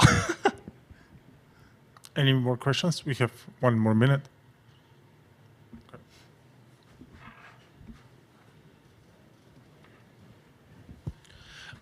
I know that most browser environments have lots of memory, lots of CPU power associated with them because of things. Is WebAssembly a suitable language for targeting smaller systems? Like, how much RAM do you need to do? I know that's gonna vary tremendously with the workload, but you know, for a given program, is this a yes, it fits in a gigabyte? Oh no, you need 4 gigabytes. Like, what's the minimum kind of footprint that something like this has? I'm laughing because Ralph is losing his mind back there out of excitement. Yeah, it's a great fit. I talked earlier about how WebAssembly is being used in these embedded use cases. But I mean, I just wouldn't even think about it at that scale of like, oh, you need at least 4 gigabytes or things like that. I feel like way smaller and simpler things can execute WebAssembly. Because really, all you're doing, I mean, I talked about the stack-based execution being really slow, but you could write that in an afternoon to just execute some WebAssembly. So Yes, that's a long way of saying it can run on small systems, and that's a great use case for it. Intel's WAMR, the WebAssembly Micro Runtime, that was built to run, and they had run that as bare metal, the chip BIOS. Yeah. Just to restate, though, Intel has done demos where they've taken the WebAssembly Micro Runtime, and that is essentially the chip firmware, and you just deliver WebAssemblies for some of the Intel chips and stuff like that. So, like, absolutely, it can get small. Where you start talking about like bigger workloads, like you can run pretty good inferencing, like ML models, in very small spaces with WebAssembly, and that's really, really cool. But like a big ML model, kind of the things that we're talking about today, like that are all the rage and stuff like that, those things could be 30, 100 megabytes, 500 megabytes, just the model, or a lot more. So it really is going to depend on your workload. If you're talking about very small things, the answer is absolutely, and absolutely is a runtime, no problem. Mm-hmm. Okay, and we run out of time. So thank you, Caleb, once again. Thank you, everybody.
Yeah, I'm going to be talking about debugging the developer way. So let me start by introducing myself. I'm a software engineer at developer advocate at Dynatrace. I really love communities, conferences, like meeting people who also do code. I do a lot of Go, so I'm an organizer of Go4Con and also Women Who Go. And when I'm not coding or being part of a community, I'm also sewing. So I don't know, that's about me. Another thing about me is that I really love debugging. And I only found out recently that other people don't really love debugging, and that was kind of weird for me. If you're like one of the crazy people that does love debugging, we have a support group, so you can join that. No, by the end of this talk, I hope everyone will love debugging, but basically that realization that like I'm strange for loving debugging made me decide to try to figure out why I love it and why other people don't. I don't think I was born different, which makes me love debugging. I think it's like something in how I approach it or how I do it. And so I like went on a journey to try to figure that out. And so this talk is about that journey. Now, this whole story begins 3 years ago. 3 years ago, I was an instructor in a course. I was teaching computer programming, specifically the C programming language. And it was basically to bring like complete juniors, kind of like a boot camp where like complete juniors, after 3 months, they're like entry-level position, kind of. It was really, really intense. And as an instructor in the course, I was responsible for the syllabus and also giving a few lectures, mainly in C. And what I realized was that out of 30 hours of lectures, only 1 was dedicated to debugging. And even that 1 hour was talking about like how to use a debugger and less about debugging techniques or practices, how to do it, what is even debugging. No, it's just like, this is the debugger, you can add conditions, stuff like that. And this isn't really unique to the course that I was instructing. Basically, every boot camp or university course, online course, this is like a pretty good ratio. Sometimes they don't even talk about debugging at all. And that's kind of crazy. Now, this is a totally made-up fact, but 50% of the time we spend as developers is spent on debugging.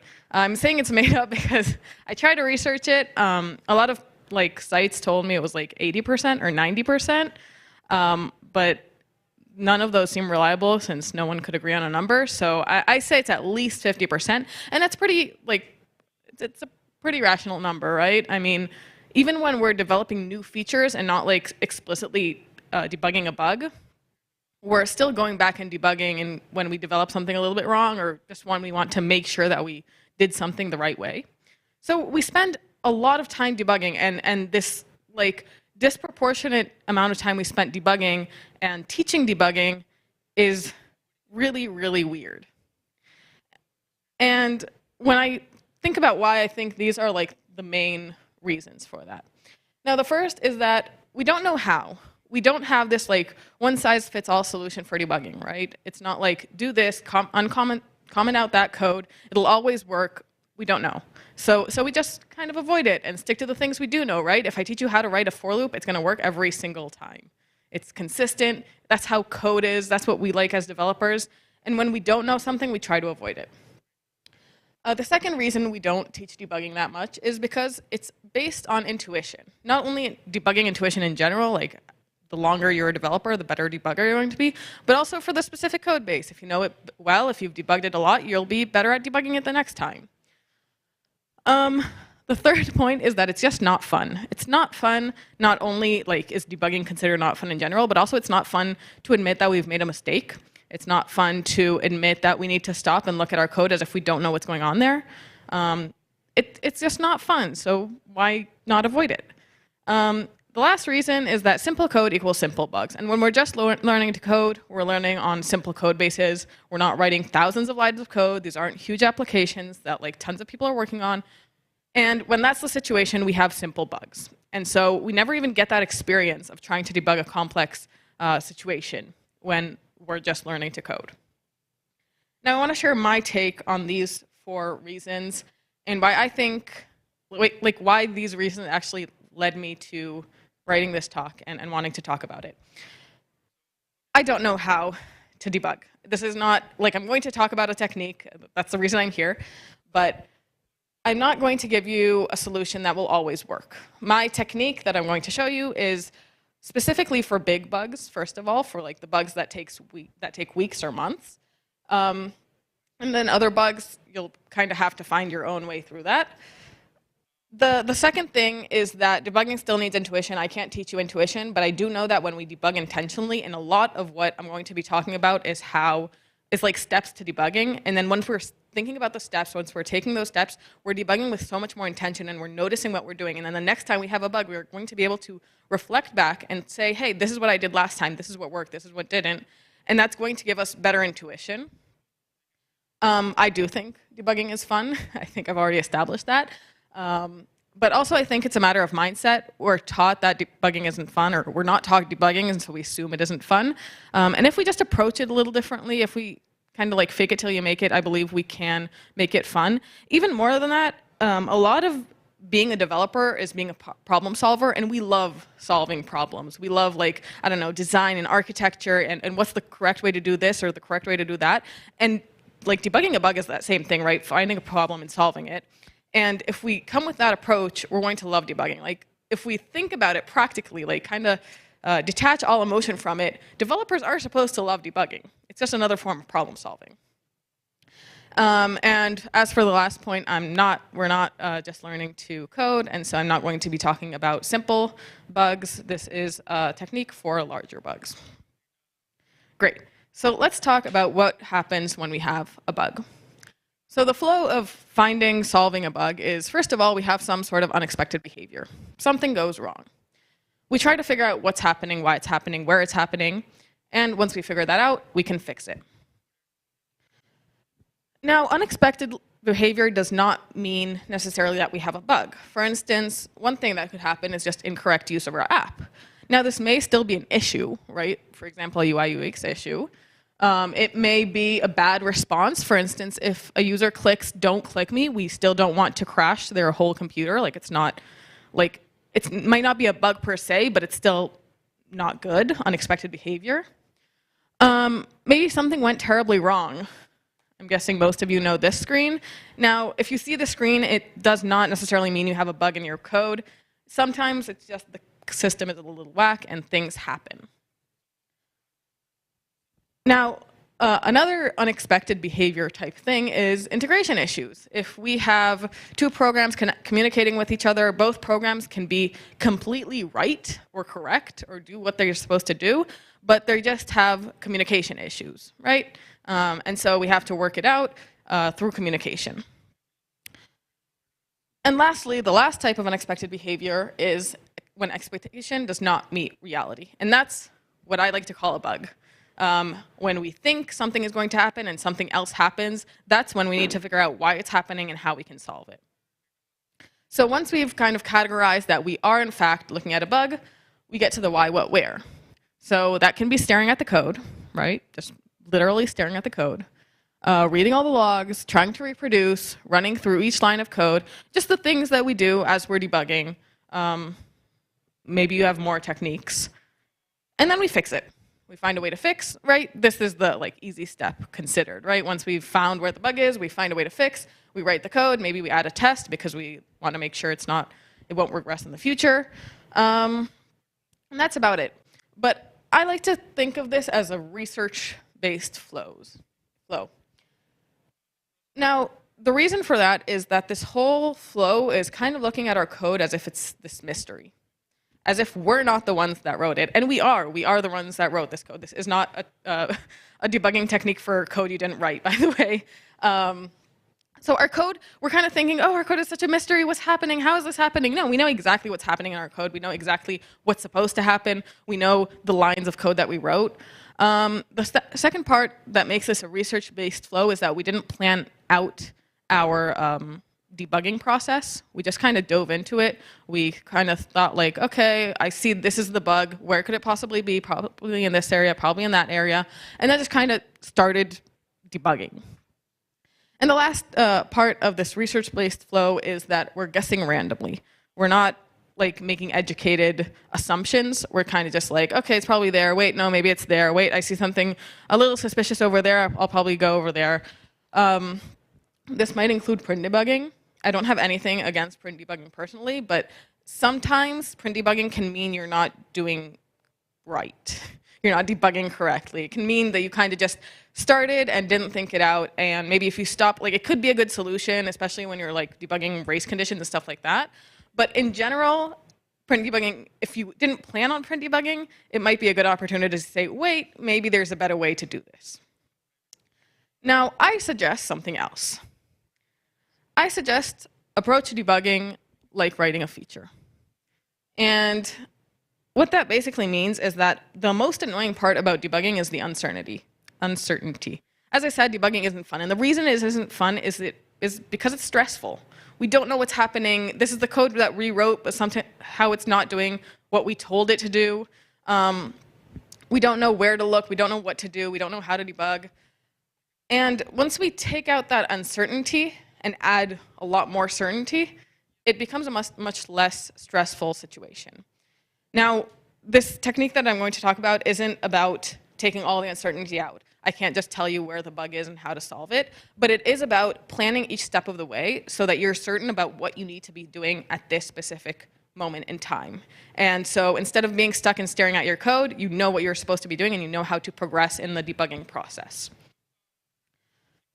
So let's kind of break down what writing a feature even is.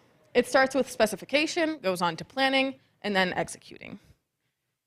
Let's split specification down into getting all the information, which is understanding the task, any edge cases that might be, and any protocol that you need, right? If you're writing a program that communicates with another program, you're going to have to get to a protocol that you both agree on. And you're going to have a definition of done, right? I've completed this specific feature once this has been done, once this exists. Now, for big features, we're probably going to split it down, right? We're not going to have one big definition of done. We're going to have multiple definitions of done and split it into smaller tasks. And once we have that definition of done, we're going to start planning out the feature itself, which means which components are going to be in the feature, which language are we going to use, if that's an option, what design patterns, what third-party libraries we're going to use. Basically, this is a lot of answering questions about how we're going to approach this. Now, the interesting part of this step is that usually we get to one specific conclusion, right? Sorry. But just a second.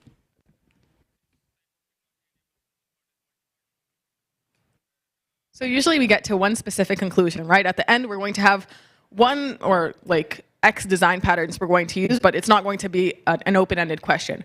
But the thing is that we are usually going to think of more than one way to answer these questions. So we're going to say, for instance, I have these 3 design patterns. I want to use these 2, but this is also an option, and we're going to talk about with people and kind of come to the conclusion of what the best choice here is.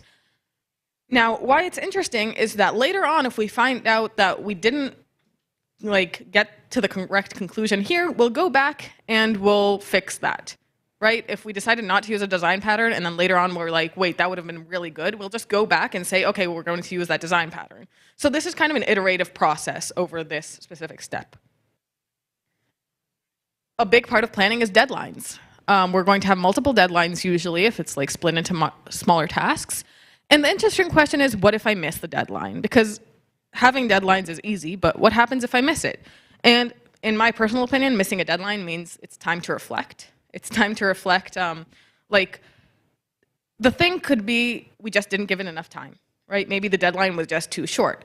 But it also could be maybe we took too much of a complex approach. Or maybe we're using something we shouldn't be using. Maybe we should add more people to work on this together. So it's just a time to kind of ask, I should have done this by now, why haven't I? It's not like looking for anyone to blame, but it's just to kind of figure out, how do I not miss that next deadline and what should I do differently? The last step of planning is to set up your workspace. And that means an easy to run example. I like to call this like my one-click way to reproduce or my one-click way to check out this feature. If it's not one click, and if I have to wait 10 seconds and run 30 apps on my computer, I'm never going to want to finish this feature. I'm never going to want to run this feature. So don't do that. I want to have up-to-date code. Just make sure I'm in a comfortable environment, both physically and technologically. digitally.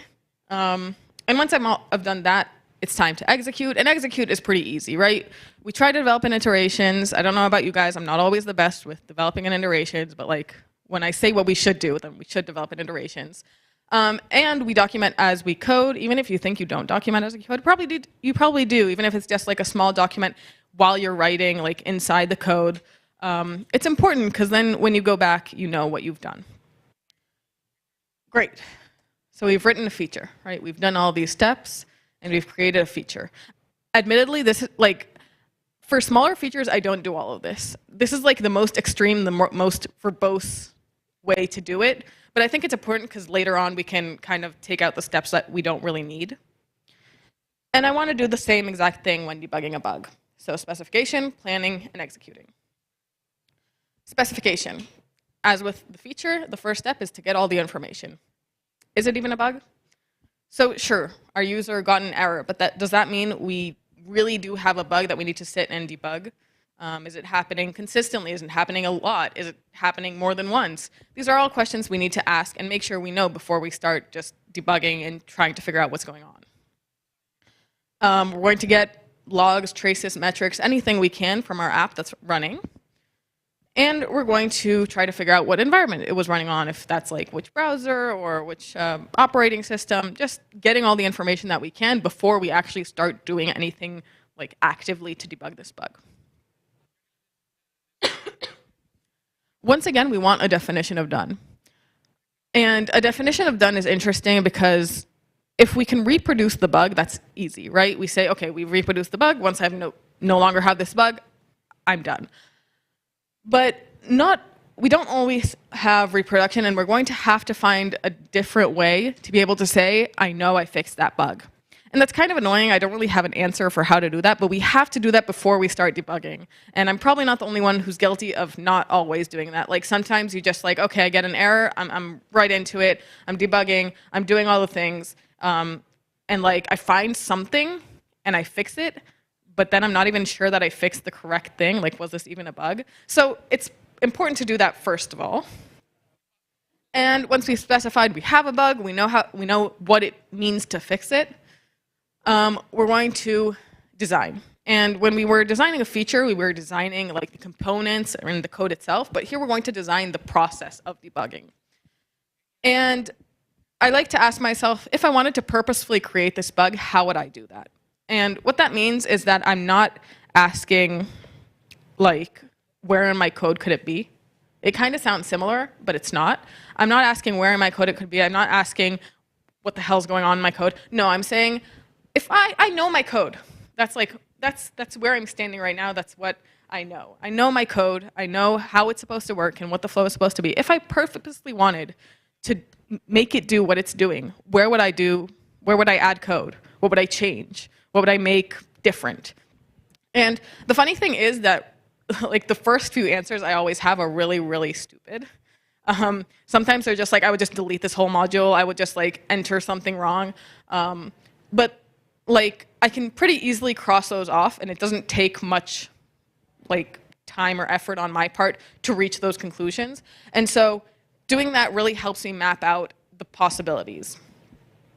Now, with the answers to that question, I get multiple debugging vectors. And debugging vectors are just like, okay, this is a way to do that, or this is a way to do that.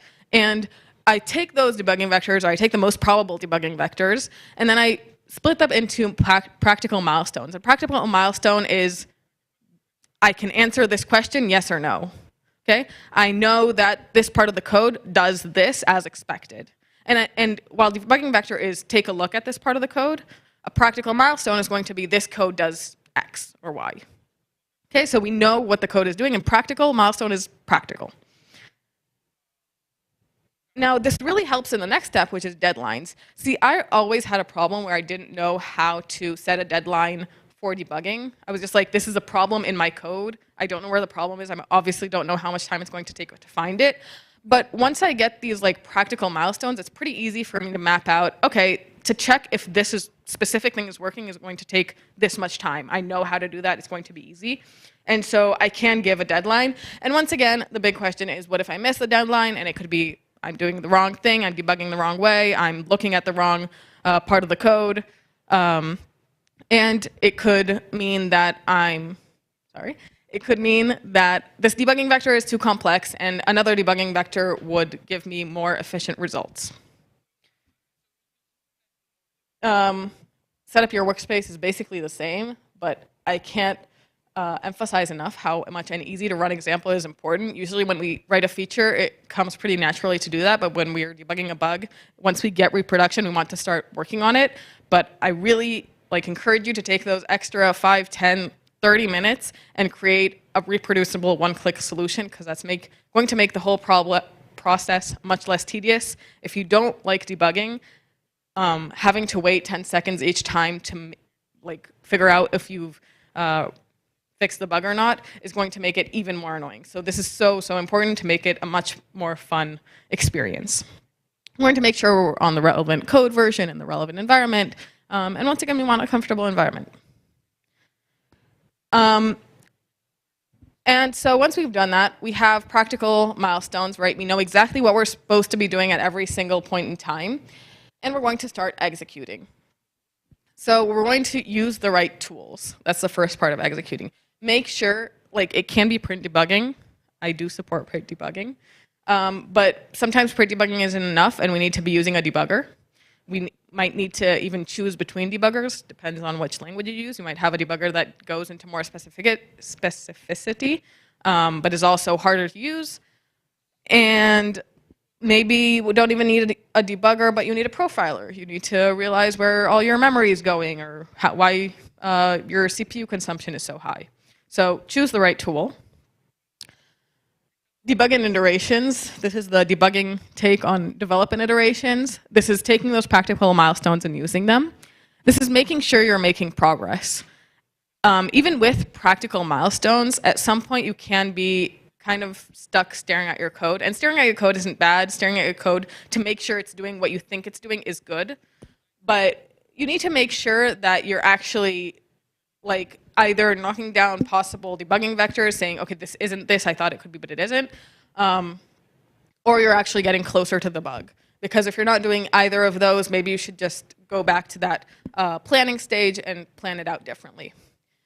You need to validate your assumptions while debugging. So this practical milestones take is going to make sure that you're looking at a pretty small and specific part of your code. And once you're doing that, you can also make sure that your assumptions on that part of the code are correct. So this whole approach is saying you know what's going on in your code, but if I'm being honest for a second, we don't always know what's going on in our code. And so validating our assumptions while we're also debugging and looking for possible bug causes will cover both those bases and make it faster and also make us more confident, because we're only doing it when we're actually in that part of the code, and it's not our overall mindset when debugging. And the last part of debugging and iterations, which is super important, is to commit to Git. I had this bug that I was debugging for a couple months, which is devastating. But when I started, I didn't really commit to Git. I was just I was creating these reproductions, and I was creating a really cool way to print out all my variables and know what's happening and stuff. And then I would move on to a different part of the code. Sometimes I get distracted like that. And so I would I didn't want those prints anymore. And so I could comment them out, but sometimes I'd regress to a different version and stuff like that. And they get lost. Even if I write them aside, it's never good. And so I started committing them to Git. And so I could go back in the versions or look at the diff and only implement certain parts of it. And it was super helpful. And it's been my my way to do it ever since. The second I start working on a bug, committing to Git is not expensive. Planning it out might be expensive. Committing to Git, git add, git commit is super cheap, and it's so worth it every single time. The next part is to document. When we're writing a feature, we're documenting while we code. When we're debugging, it should be no different. That means debugging things that, documenting things that worked. Okay, so we thought it would do this, it really did that. Documenting things that didn't work. We tried to do this, but it didn't work. That's not enough to just say we tried this and it didn't work, we tried this and it did work. We also need to document why we tried it, why it didn't work, what our conclusions from that are, what we think of that. And most importantly, our documentation needs to be consistent and clear. If it's consistent, it will be so much easier to look back on and understand why we did what we did and how that helps us in the future. Even more than that, when you have 2 bugs in the same area, having documented the way you fix the previous bug or how you debug that previous bug is going to help you so much in the next time, especially if your documentation is consistent. And the next step is finding and fixing. And so this kind of leads you up to that point. I don't know how you can fix the bug, but once you find that bug, you go back to the specification step, not the specification step in debugging, but the specification step in writing a feature, because you're done and you know what to do, and it's writing some code. So these are all the steps. Once again, this is super detailed. This is a lot of effort to sometimes solve a really small bug. So what's really important for me is to plan proportionally. Don't, like, if you have a small bug, don't do all these steps. Don't sit around and be like, wait, am I using the right tool? No, just like start pre-debugging. But if you see that you've been doing this for a few hours or a couple of days, it might be time to go back and plan and actually do most of these steps. By the way, the executing step I always do, but that's also up to you. Thank you so much. Also have fun when debugging, it's important. Thank you. It's time for questions. We have 3 minutes. Anyone questions?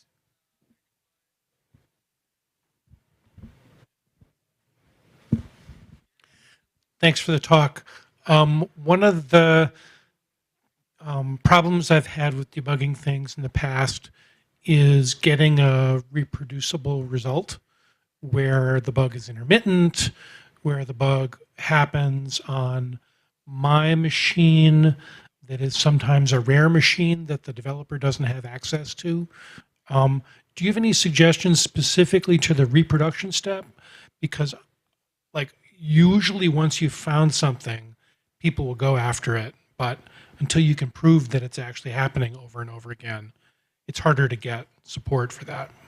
Yeah, I think, like, I don't know how to reproduce it better except for, like, make sure you get all the information you can, because, like, sometimes, a lot of times what I experience is that the problem lies in something super, like, esoteric, like, you're just, like, on a call with a client, and you're like, okay, what OS are you running on, and what, like, limitations does your system have, and then they're like, oh, yeah, and by the way, I use this library, and you're like, oh.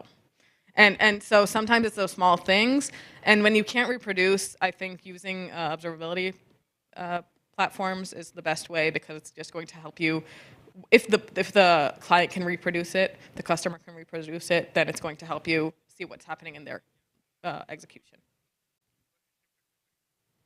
This is an excellent talk. I feel like it could be applied to a lot of different domains in the tech space, because I come from the network engineering I come from the network engineering space, and then I see like debugging, trying to figure out what's going wrong. And quite honestly, it's the same set of methodologies and steps you would follow. What would you do in situations where you think you've tried a solution, but you don't know if you have or not? Like, so you're trying to debug an issue, and you've tried something, tried like several other things, and then you might have considered going back to something you might have tried earlier before. Do you think something like a branching strategy would help with tracking those changes or tracking the different ways you tried to debug? Definitely. I think that really goes, like, it also goes into commit to Git, but also into documenting. I had, like, when I was debugging for 2 months, obviously I had a lot of going back and forth, and, like, this isn't a linear process at all. And so I would write, like, I would just, like, write exactly what I was thinking, which sounds weird, but it was basically, like, it wasn't like, I wasn't trying to formulate anything, right? It wasn't something that I thought would see, what anyone else would see. It was just, like, the way for me to remember, and that's what helped me be able to go back and make sure I did something, or even try again when I, like, created some sort of environment to work with and retry that environment. I think branching, if it comes to Git, is also very helpful for this, yeah. Thank you. Thank you. We have like a short one. Oh, a quick question. See, we humans are visual thinkers, like most part of it. So for coding, why is that there's not much visual debuggers? Like, I want to see in 2D and 3D, whatever the hell happening inside the computer. Like, why doesn't they exist? I think it depends on which tools you're using. Like, there are tools that do give you that. I don't want to, like, plug my company, but, like, we are an observability platform, and I know that, like, it's something that we're really focusing on, to give, like, developers a view of their code or their apps, if it's in Kubernetes, because we are at KubeCon Rejekts, and give that visual view. I think with code it's a little more difficult because it is text-based, but there are a lot of parts, like components and stuff, that you are able to create that graph with. Thank you, Jordan.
And refreshed.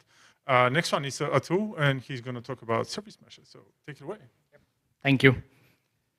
Hi everyone. Thank you so much for thank you so much for that, and thanks for being here, especially after a long day. I'm going to be talking about service mesh and chaos engineering. And to put a disclaimer, I'm relatively new to both these technologies. I've been in this cloud native space for just about a couple of years now. So the entire cloud native Kubernetes is something new, and I keep on learning. I'm Atul, and I'm from Hyderabad, India. Anyone of you are aware of Hyderabad? Indian food, how many of you like Indian food? Okay, a lot of people.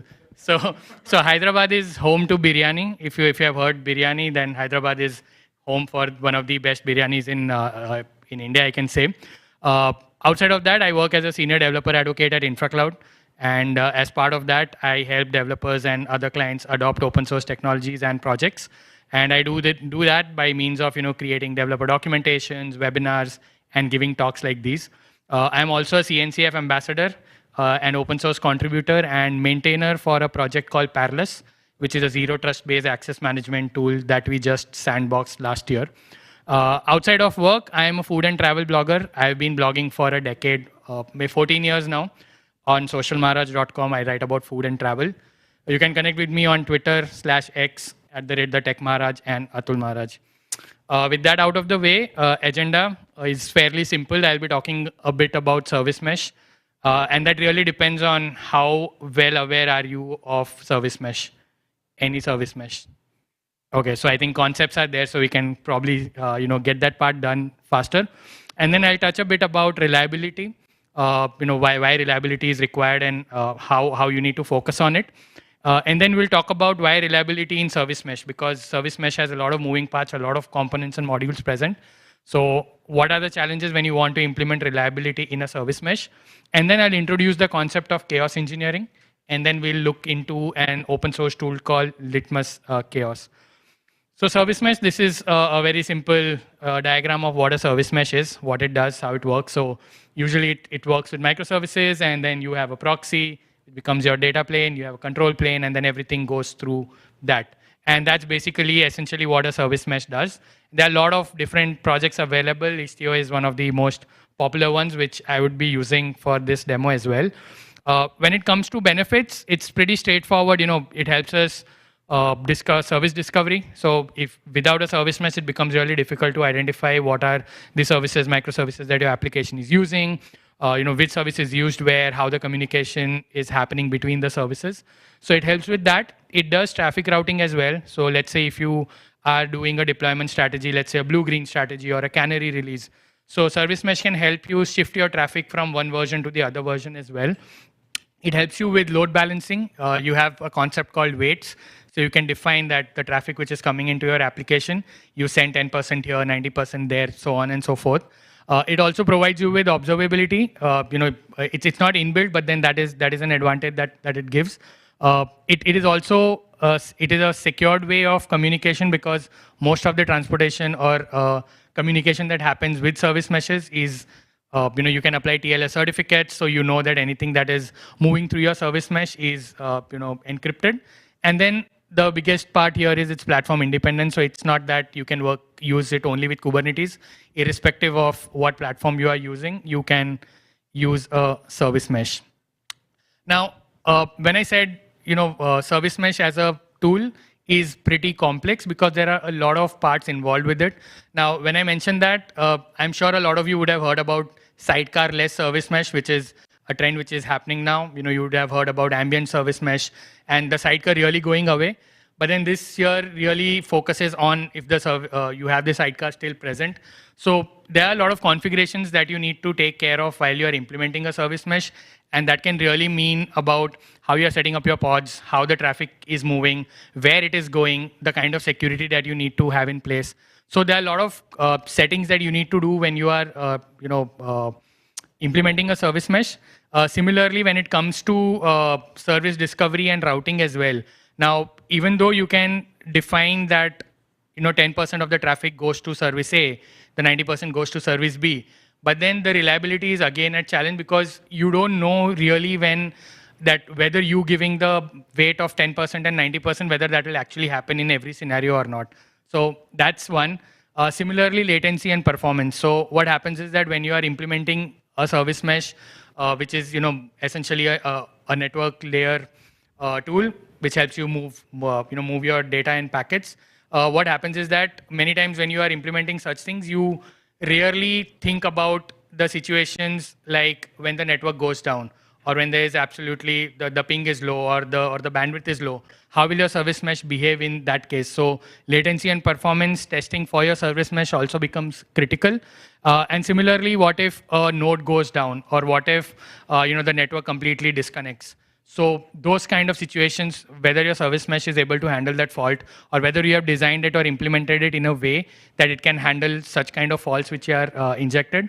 And also security and authentication. So most of the service mesh has support for, let's say, OIDC, or sorry, not OIDC, but you can put in certificates, TLS certificates. You can ensure that every request that comes in is authenticated, is authorized, and then the flows goes on.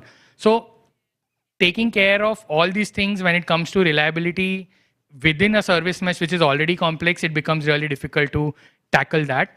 And so while I spoke about why it is important in service mesh, I think we need to also touch upon reliability imperative. I think this slide had to come earlier, but I'm discussing this now. So basically, we all are talking about DevOps, and this practice has been there for a long time. That you need to ship features faster, and DevOps is that one thing that helps you to move things faster to your customers. And one of the biggest driving principles for the adoption of DevOps is speed, because you tell people that you need to have competitive edge, you need to have an advantage over your competitor, you need to ship features faster. Implement DevOps, get on Kubernetes, ship your features faster. So while the speed is already there, what happens essentially is that your focus on quality reduces, because now your focus is on shipping things faster. And because of that, there might be chances of having a bug or a failure at a later stage in the product lifecycle. So you need to focus on quality as well when you are focusing on speed. And same things, when you talk about quality is another challenge, because now when you are building applications, features, containers, what is happening is your release cycle is becoming shorter because you're able to ship things faster. What it essentially is also doing is that it is reducing the time that you get for testing as well.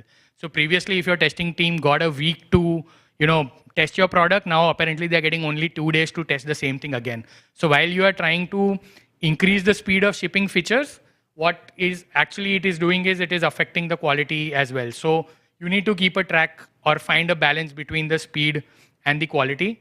And lastly, what happens is, obviously developer productivity is affected, because now what is happening is your developers who are required to work on new features are actually focusing on fixing bugs that is arising because of the quality. So you want them to push features faster with high quality and without any bugs coming in place. Now, this is something only a magician can do, because you cannot handle all three of them, especially as a same person or a developer handling all three. And that is where I think the focus should shift to CR as well. So you have continuous integration that all of us are doing. We have continuous deployment that all of us are doing. What we also need to add is a continuous reliability as well. And why do I say that? So if you see essentially or traditionally, the testing practices are focused more on a particular feature. So let's say I have a login feature. The test case which I'll write will check whether the login screen works properly or not. But what you need to actually see here is that irrespective of what happens, whether my product is working fine or not is something what continuous reliability or reliability is all about. So essentially, I don't test my application for a particular feature. I test it on an overall basis. So irrespective of what happens, my product should work. Whether I'm writing a test case for a login screen or an authentication or whatever, the focus here is on the larger perspective of the product, whether it is working as expected, irrespective of what happens. I don't mind what's going on, whether the container is working, the password is not working, but the application should work. And that is where I think CR is something that practice has to be there involved, integrated within your CI/CD pipelines as well, so that when you're building applications, when you're deploying them, your focus should be there on the reliability as well. So when you talk about reliability at very high level, it is about reliability of services that you give to your end customer. So it could be downtime, it could be latency, things like that. Then you need to also focus on reliability against faults that may occur. So like I told, what if a node goes down? So these are the things which the customer doesn't care, because for them, it's more important that the latency he should not be seeing a loading screen when he taps the button. So for them, reliability is that. But the moment you get down a little bit to, let's say, your engineering team, this is what matters to them, that, okay, if a pod goes down, how will my service or the application respond? And then what we need to do and how we can achieve this is by defining a steady state. And that's what we'll talk about coming to chaos engineering. So these are the benefits where when you implement reliability, you will have your enhanced user experience, because we spoke about when you have reliability imbibed in your entire chain, eventually what will happen is it will give your customers a better experience. It also helps you define business continuity, because you will be putting in a lot of checks that we will discuss now that will help you ensure that your application is up and running, providing the right experience. It helps you deal with security and compliances as well, because those are again some tests and scenarios that we'll apply. It definitely gives you an operational efficiency, because here your developers are again not focusing on fixing bugs now, because your reliability itself is integrated when you are developing. So chances of having failures at the end reduces drastically. And obviously the competitive advantage that we sell to the C-suite people, that you do this and you will have a competitive edge over your customers. So introducing chaos engineering, how many of you over here have gone on a roller coaster? I mean, have you sat on a roller coaster? I think everyone. Okay, I have not, because that's not the adventure I like. So I've never been on a roller coaster. But what usually happens on a roller coaster? So you sit down, you have all your harnesses buckled up, and then the roller coaster just starts moving. So it'll start slow, and then suddenly at a point it'll come, and then it'll just go down and zoop zap. You're going in all the directions, and then you come back, after the entire ride. So I use that example to explain chaos engineering for your application or software. So you have a software in place, you have your application, you know what all features it has or what all functionality it has. What you do is you insert controlled faults within your application. to see how your application responds. So which is similar to you sitting in a roller coaster ride, you going here and there and a lot of things happening. We give your application a roller coaster ride through chaos engineering. Now, there is a misconception that chaos engineering means breaking your system, but then essentially chaos engineering is all about introducing controlled faults within your system and then seeing how your system actually responds to those faults. And based on the faults, based on how your system actually responds, you devise mechanisms and fix your processes to ensure that those things don't happen. So chaos engineering as a concept was started by folks at Netflix because they are the pioneers in microservices, and that's where they wanted something to manage the reliability of their applications. So in terms of principles, there are 4 basic steps which comes into chaos engineering. The first one is about hypothesizing your system behavior under failed scenarios, which means, let's say I'm using a service mesh here, which has a sidecar. What if the sidecar goes down for whatever reason? Maybe it's out of memory error and that container got killed. What will happen when that goes down? So that is first, that is what you need to define, that how your system will behave in case of a failure scenario. And then you define a steady state. When everything is working fine, how does your application respond? And then what you do is you simulate the real world condition, which is basically you purposely kill that container and then see how your system actually responds to that. And then you check how much or what the deviation is between your steady state when everything works fine, and then when your pod goes down, what is the difference in that? And that's where you understand that, okay, this is, when I do this, this happens, and that is what I need to fix. I'll talk about that. I mean, I'll show a demo, so that will give you a better idea of what I'm trying to say. So you start by a hypothesis, you define a steady state, and then you do a real world scenario, and then you test it in your production setup. Now, chaos is all about designing chaos experiments. So while chaos engineering is a very huge term, what we do essentially is we create different experiments. And I would like to present those experiments as knowns and unknowns. So essentially, when any organization is starting, this is a very good reference to start your chaos engineering journey. So which basically is, if you see, if you go through known and known, so it is basically things you are aware of and you understand. So for example, let's say if I increase the latency of the application, if I increase the latency in the network, the application will show me a loading screen for a longer time. So I know that when I'm introducing this is the outcome that I'm going to get. Similarly, if we go, and the next one is unknown and unknown. These are the scenarios when you don't know what will happen and you don't know how your system will respond. For example, entire East US AWS going down. Now, this is something you never imagine, you never plan for. But what if it goes down? How does your system respond in that case? You have absolutely no idea. So that becomes the unknown and unknown. And then let us touch about known and unknown. So this basically is, let's say you know that when a pod is deleted, you know it will come back online. But how much time will it take to come online? That is something that you are not aware of. So that comes under the known and unknown bucket. And then you have an unknown. So unknown is basically where you don't know how much time a cluster will come to, how much time a cluster will take to come back online. But you know that if the cluster doesn't come back, you have a DR in place which will shift the traffic to other cluster. So here you don't know what will happen, but you know the outcome that can happen. So generally, when you design chaos experiments, it should be in these buckets. And essentially, when you're starting out, it's always best to start with known and known. So you know that when you kill a pod, latency will happen, or the application will not be accessible. So you start your journey by creating experiments which are known, and then slowly and steadily you move to unknowns. Now, chaos engineering tools in CNCF. Now, there are a lot of tools that helps you create chaos scenarios.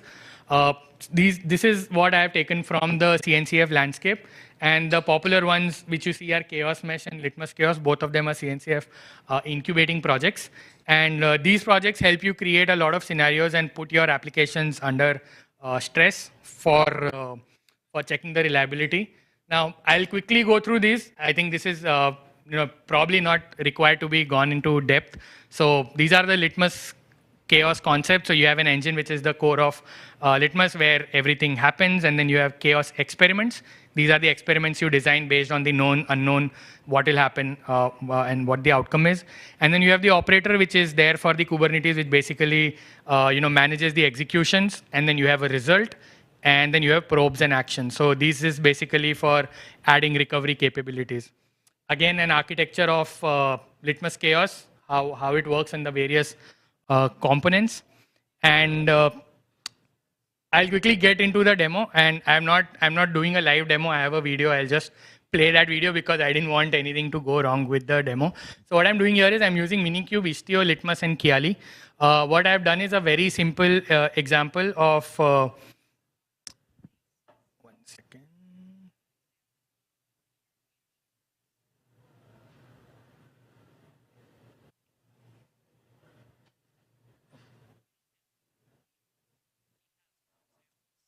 Yeah, so what I'm doing here is I have installed Istio on a cluster, and if you have worked with Istio, it provides you with a demo application as a demo profile.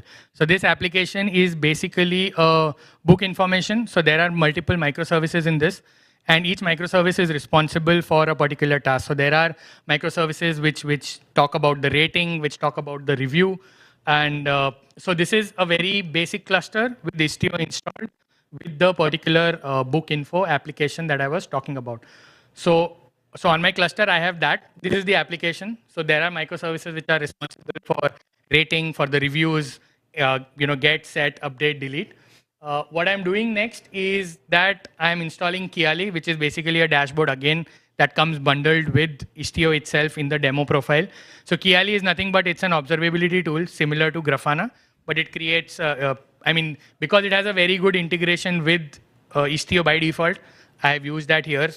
So when Kiali is installed, what it does is that it'll give you a view of your services within. So this is what Kiali gives you for your service mesh. So I have the book info application, I have service mesh, I have Istio installed on top of it.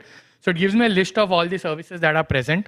What are the namespace, what are the labels, what are the attributions, and the moment if you want to see, how the traffic flows, what I'll do is, so before that, I'll also ready my system with installing Litmus Chaos.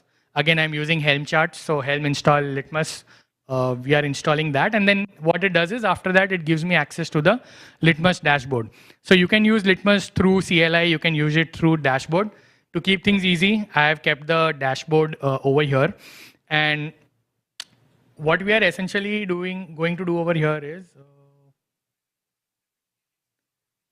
so we'll start by creating a chaos scenario. So the moment you install Litmus on your cluster, it creates an operator or an agent on your cluster. And this is the self agent which you see. So this is actually running on my cluster. So the moment I give any chaos experiments, that will be executed on my cluster. So if you see, these are the chaos related resources that are created. Now, the next step is creating an experiment. So this is where I'm choosing how to create an experiment. So there are different ways. I can create a new scenario by a predefined template. I can clone an existing chaos scenario which somebody has already created. I can create an experiment from Chaos Hub. So Chaos Hub is a repository where people can submit chaos experiments that they have created. And so to keep things easy, I'll be using the ones from the Chaos Hub. So you give the name of a scenario, and then you decide the flow of the experiment that you want. So let's say what I'm doing here is basically just killing the Istio container.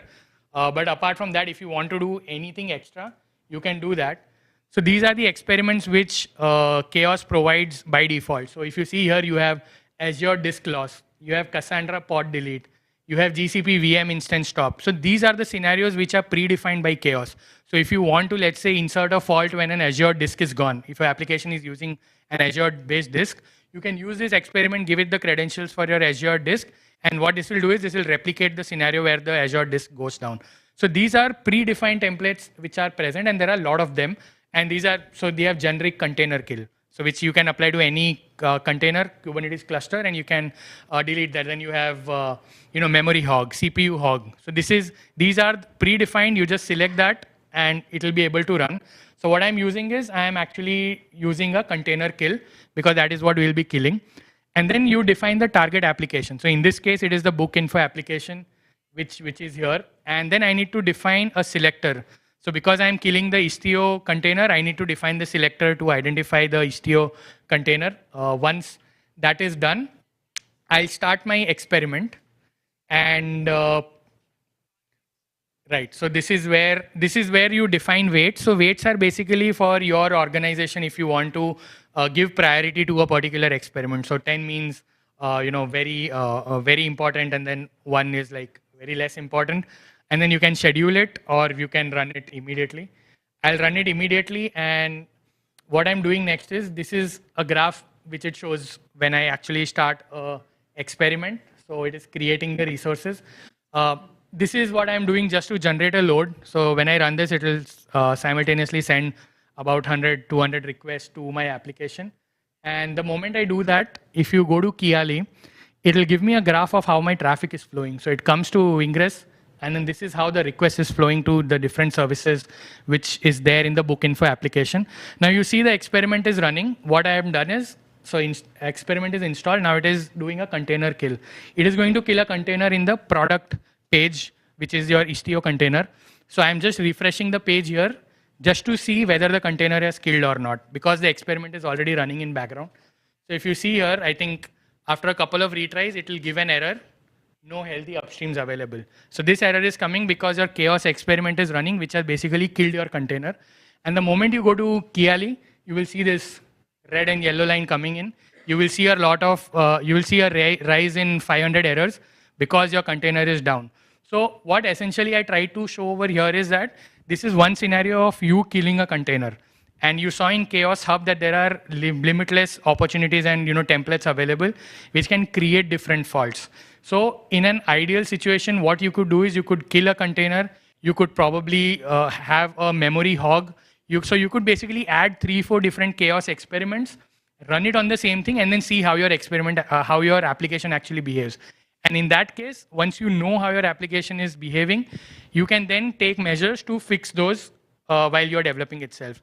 So that's the benefit of doing chaos engineering. You are entering, you are putting in your controlled faults at different places in the application, and then seeing how your application responds. So coming back to what I started with, that when you talk about reliability, your focus should be that irrespective of what happens, whether the test fails or whether there is an environment change, for me, it's important that my application always works. And these are just the what next steps. So now that the application has, the experiment has passed, the result is out. You get the data, assess what the impact is, see why that particular issue happened, document it, remediate, and repeat and reiterate. So yeah, with that, I think I'm at the end. Thank you so much to everyone sitting here. We have 2 minutes for questions. I'm sorry. Anyone? No? Okay. Thank you, Atul, again. Thank you so much for having me here. Great experience. And you can see the team over here. Yeah. Yes. All right. We're going to have a 5-minute break, and then we have...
and I really hope the video will be on. So yeah, go ahead.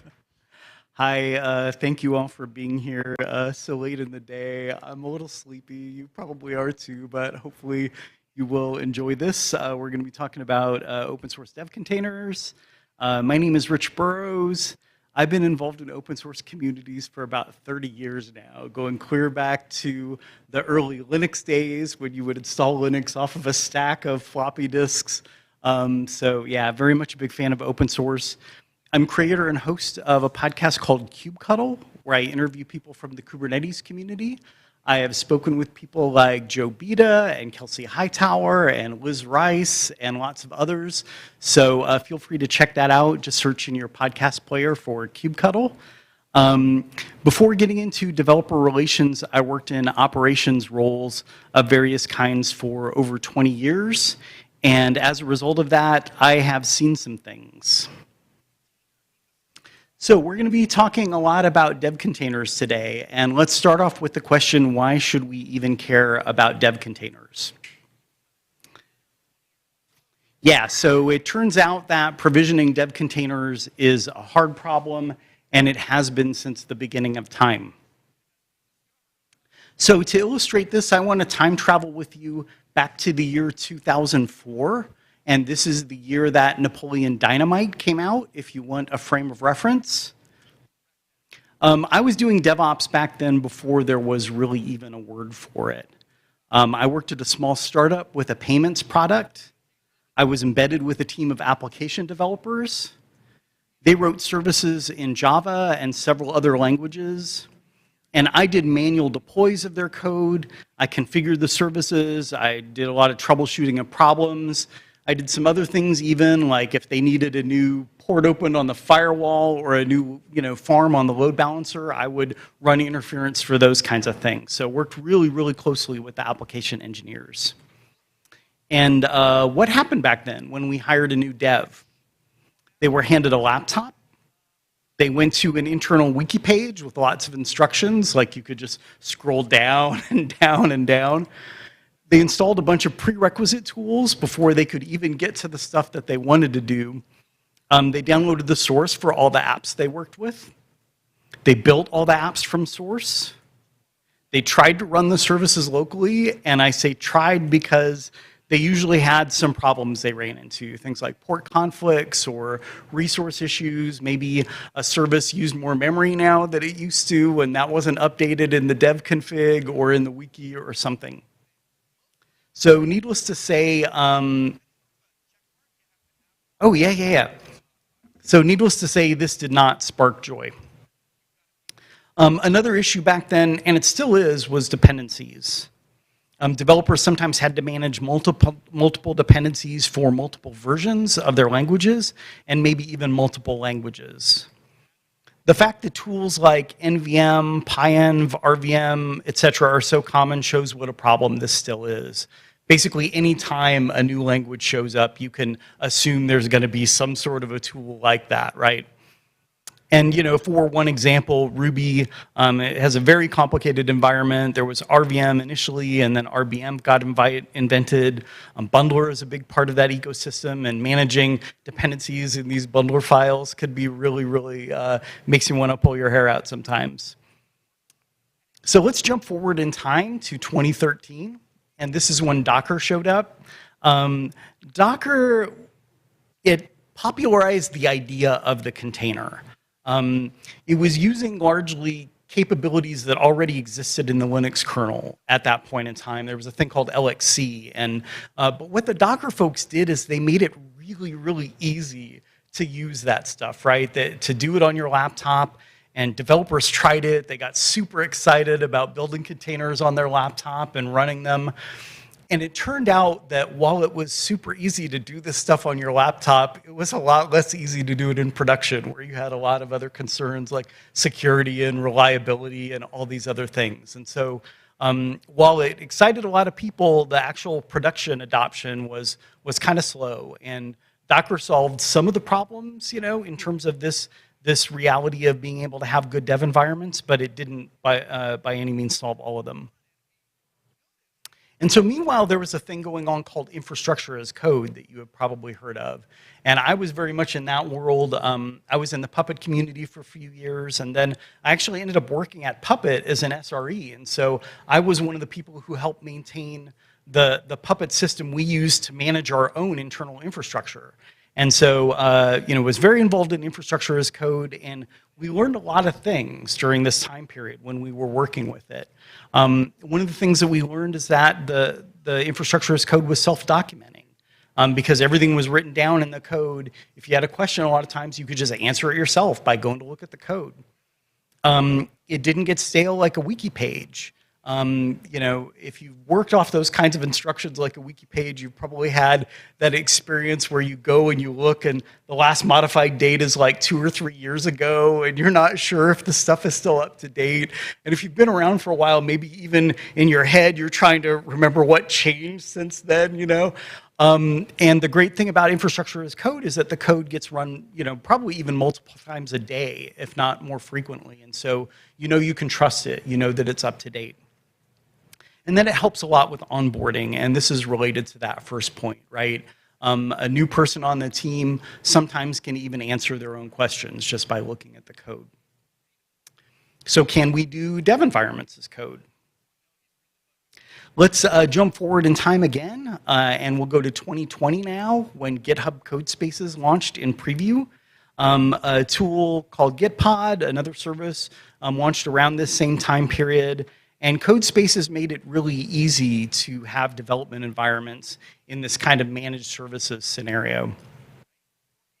And Codespaces is great, but it's proprietary. It's a managed service, and managed services have pluses and minuses, right? The great thing about a managed service is that they hopefully make it really, really easy for you to do what you need to do. They're kind of trying to solve one problem, and hopefully they make it really easy to do that. But some of the downsides are a lot of times you have less control, less flexibility, and they're going to charge you a premium, for using that service. You are using infrastructure that they're providing on your behalf, and they're marking that up, right? Because they're a business, and that's cool. They need to do that. But one other thing too is that the free version of Codespaces limits the amount of hours and storage you can use. Maybe 30 hours a week is enough for you, but if you're a full-time developer, it may not be. And then there's also a thing called the Dev Container Standard that happened around the same time period. It was created initially by Microsoft for their tools, so Codespaces and for VS Code. It's an open standard, though, even though it was created by Microsoft. One of the great things about it is that almost everything you need to develop is in the container. So literally you have an IDE, and then you have the dev container, and that's got everything else in it. So it solves a lot of these problems that we've been talking about. And the configuration for it is defined in a file called devcontainer.json. And there is a website for the standard itself. It's just called containers.dev. And so if you're interested in learning more about the containers, the development container standard, there's a lot of information there. So in May, we at Loft Labs launched this thing called DevPod. And DevPod is open source. It uses the Mozilla public license, and it also uses that dev container standard. It's client only, which I think is super cool. It ships as a lightweight desktop app for macOS, Linux, and Windows. There is also a CLI if you prefer to do things that way. There's nothing to install on a server, and I think this is really great. You don't have to go to your IT team and open up a ticket for them to install some service or extensions or something like that. It's all just on your laptop. And you can change where you run the dev containers on the fly. So you can have a dev container and run it locally while you're doing your development, but then maybe you hit a place where you want to run some acceptance tests or do something else that requires more horsepower. You can run that same dev container against your cloud provider's infrastructure. So it's really flexible that way. And it's unopinionated. You should be able to use DevPod with any infrastructure that you have. It uses the concept of providers, similar to Terraform, if you're familiar with that. Providers define how DevPod creates and manages the specific infrastructure to run the dev containers on. So there are two types of providers. There are machine providers and non-machine providers, and we'll talk about those. A machine provider provisions a VM to run the dev containers on. So that's part of the provisioning process. Some examples are the providers for AWS, GCP, Azure, DigitalOcean, and Civo Cloud. All of these are going to provision a VM. They do a few more things. They install Docker on it. They install the DevPod agent, and that's where the containers run. There also are non-machine providers, and as you might guess, that means that you don't have to provision a machine. It can use Docker, either local or remote. Kubernetes, if you have a Kubernetes cluster, it just uses a kube context to figure out which cluster to talk to. And there's a generic SSH provider that will basically, run containers on a target host over SSH. I don't think as many people use that one because they're likely to find a more specific one, right? Like one of the cloud providers or something like that. But if you can't find anything else, you can point it using SSH. The provisioning process works like this. DevPod initializes the provider. If it is a machine provider, then it creates the VM.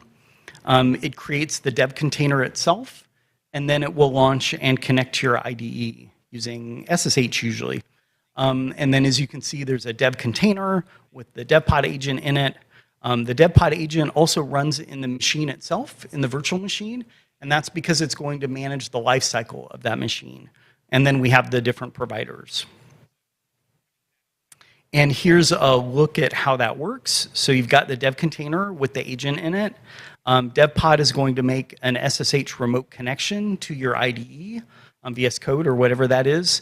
And then you can port forward so that you can be able to interact with your running application.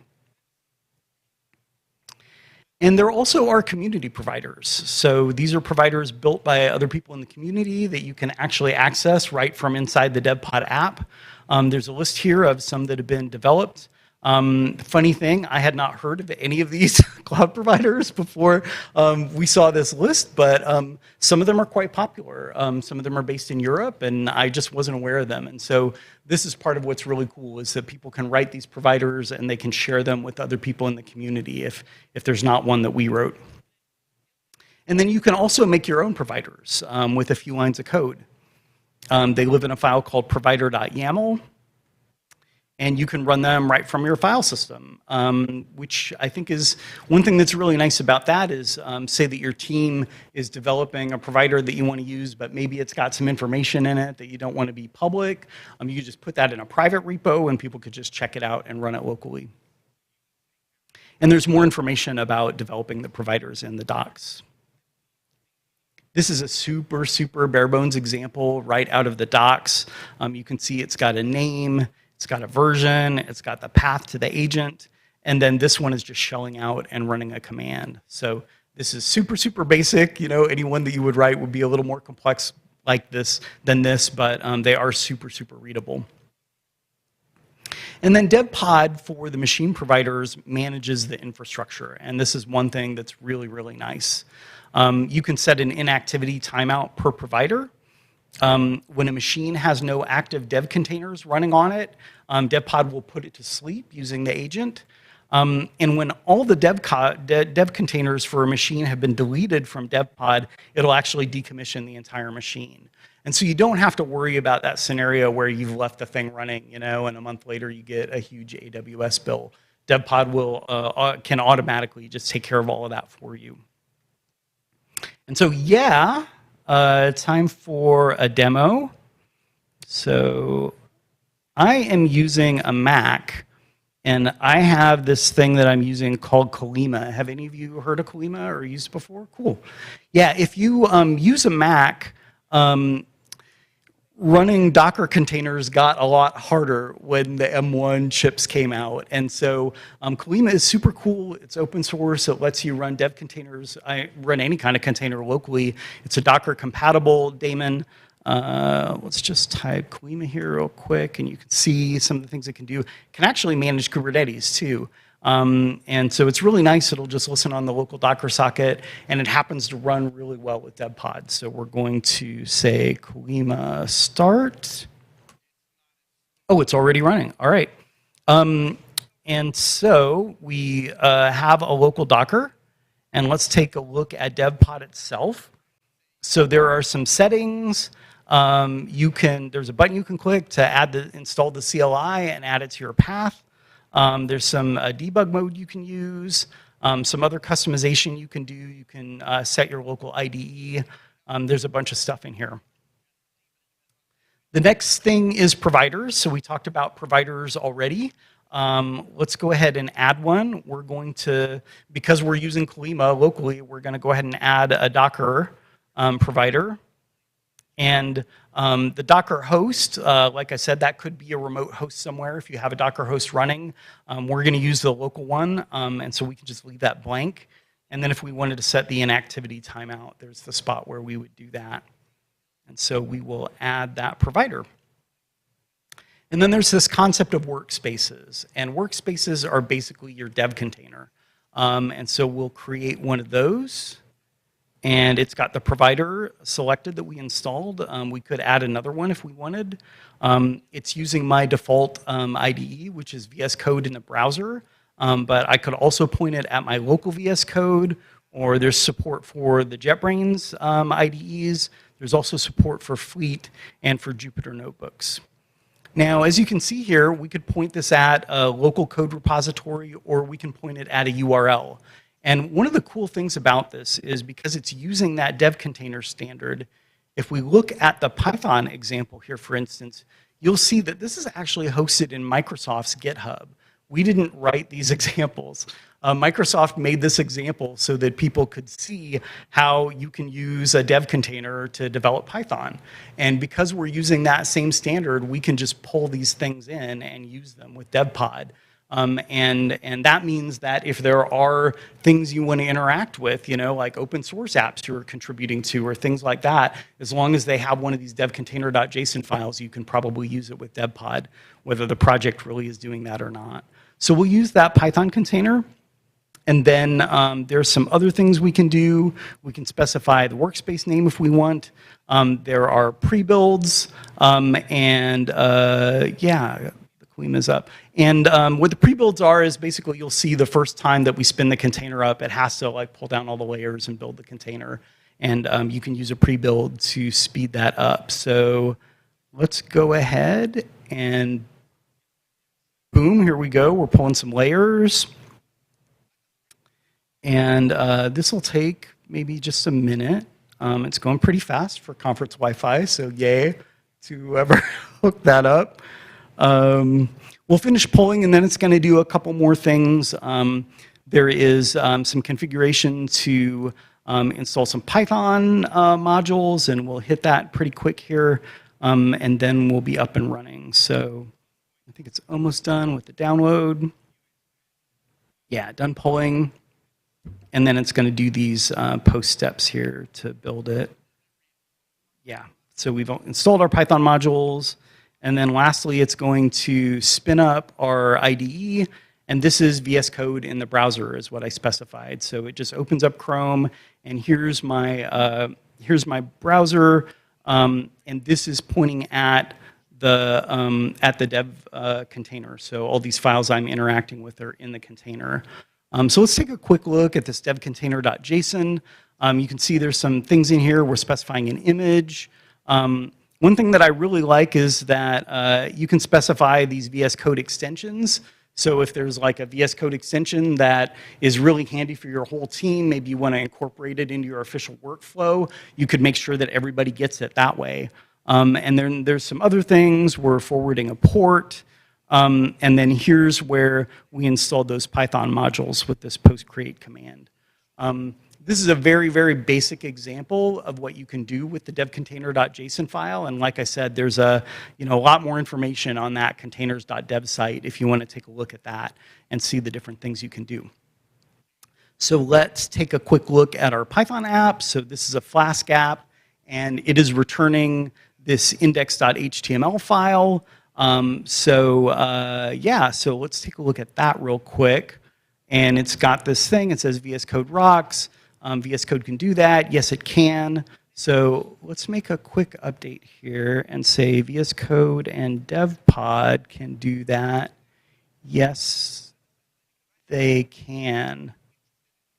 And now I need to start up this Flask app real quick. So let's do that. I'm going to cheat and copy. And go back here and open a terminal real quick. This just takes a second to start up. And then we can go ahead and look at this in the browser. And there we go. We've got our changes. So this is a super, super basic example. Obviously, things you're going to do in a real workflow are going to be a lot more complex than this. But that's a really quick demo of how it works. And some more advanced topics that will probably come up. You're probably going to want to commit things inside the container, right? If you're making changes in there, you're going to want to push them to GitHub, push them to Docker, the Docker registry. You can use a credentials helper to make it so that your local Git and Docker credentials that are on your laptop are available inside the dev container. We mentioned that you can pre-build the dev containers. And if you are a big Vim nerd, you could actually use DevPod with Vim. There's a way that you can make that work. And again, all these topics are covered in the docs. So to summarize what we've talked about, easy and repeatable dev environments have been a problem since the beginning of time. The Open Dev Container Standard and DevPod can help. And DevPod lets you run dev containers on any infrastructure. So here's a few resources. There's the DevPod website is a big one to remember, devpod.sh. There's a GitHub. The little tutorial, the little demo that I did for you is this DevPod and Colima tutorial. You could check that out if you want to do it yourself. There's also a section in the docs about using Kubernetes in Minikube if you prefer to do that. We mentioned the Dev Container Standard, and there is a Loft community Slack with a DevPod channel in it where the maintainers and a lot of other really advanced users are there and can help. Things like writing those providers. Quick thank yous to the organizers of the conference, the volunteers, sponsors. I've helped organize community conferences. It's a lot of work. I really appreciate all of you, all the folks in the DevPod community, and you for watching. And if you want to follow me on LinkedIn, this is the place to do it. And I'll be posting a link to the slides there probably tonight or tomorrow. And that's it. Thank you. We have some time for questions. Anyone? Okay, if you don't mind, can you go back to the your actual browser where you are showing the VS Code? So I would like to understand. Oh. The code you are editing. Yes. So the other tab. So this is running in a local container? Yes, so I have that Colima, my local Docker instance, and DevPod launched the container inside there, and we're connected to it, and that is, yes, this code is on that container.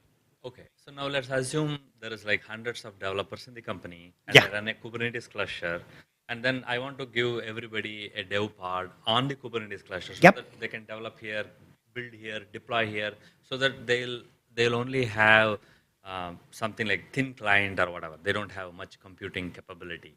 So how can we do that? I mean, that'll work fine, you know, by default. I mean, you could have them all use DevPod and, you know, launch the containers like in a local environment or in your cloud provider, whatever you want to do.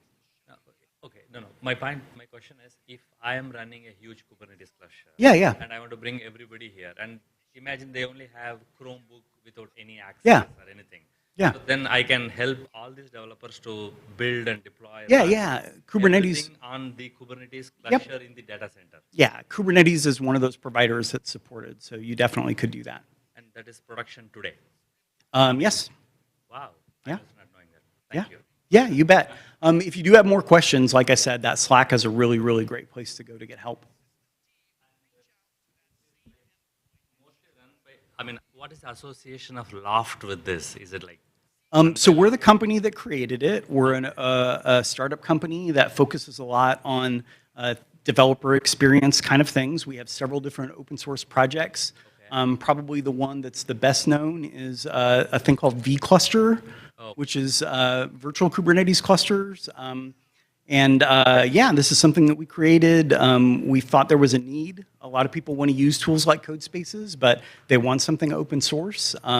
We do also have a commercial version of it that we're selling that lets you do some other things. But yeah, the open source version is great and can do a lot. Any plan of a hosted environment on your? It's something that's being considered for sure. Okay, thank you. Yeah,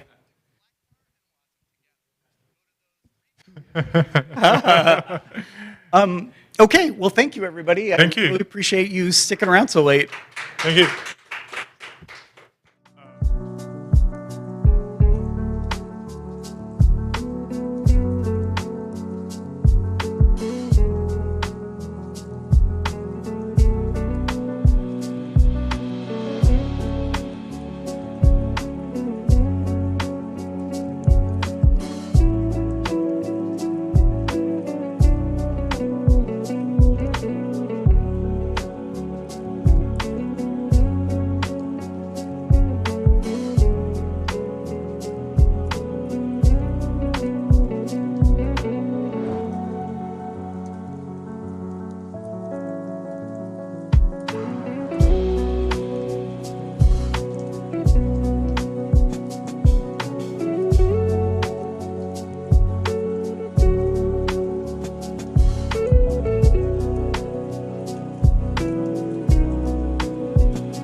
Where's Denver?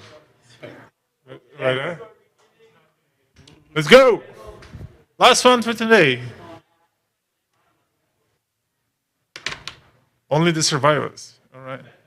All right. The last one for today is from Watson and Denver, and they're going to talk. I'm not sure what G5 node is. So, yeah, go ahead. Right. Thanks for showing up. This is a reproducible cloud-native 5G node. My name is Watson, and we have Denver over here. We're with Volt Co-op. So what are we going to go over today? I'm going to give you a background behind the reproducible cloud-native 5G node, which I'm calling RCNN for short. And we're going to talk about what is an open source cloud-native 5G node. So what is 5G? What is a RAN? What is cloud-native in this context? And what do you need in order to safely run a 5G node? And then we're going to give a demo, and we're going to talk, if we have time, about what you can do with this project. And then we have some questions. So why did we do this? We work on an open source project called the CNCF Test Suite, which tests telecommunications software. We needed a RAN, which we're going to talk about later what that is, in order to do a real test. We couldn't find one that was open source that just worked inside of Kubernetes. So we went ahead and made one.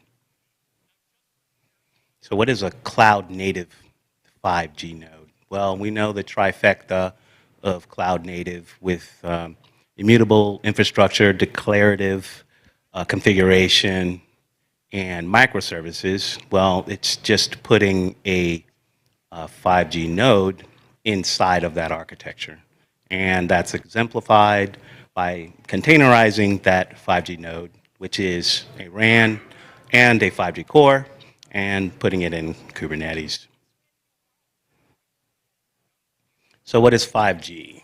Now this is the million-dollar question for everyone who's outside of the space. So it's really a 3GPP specification.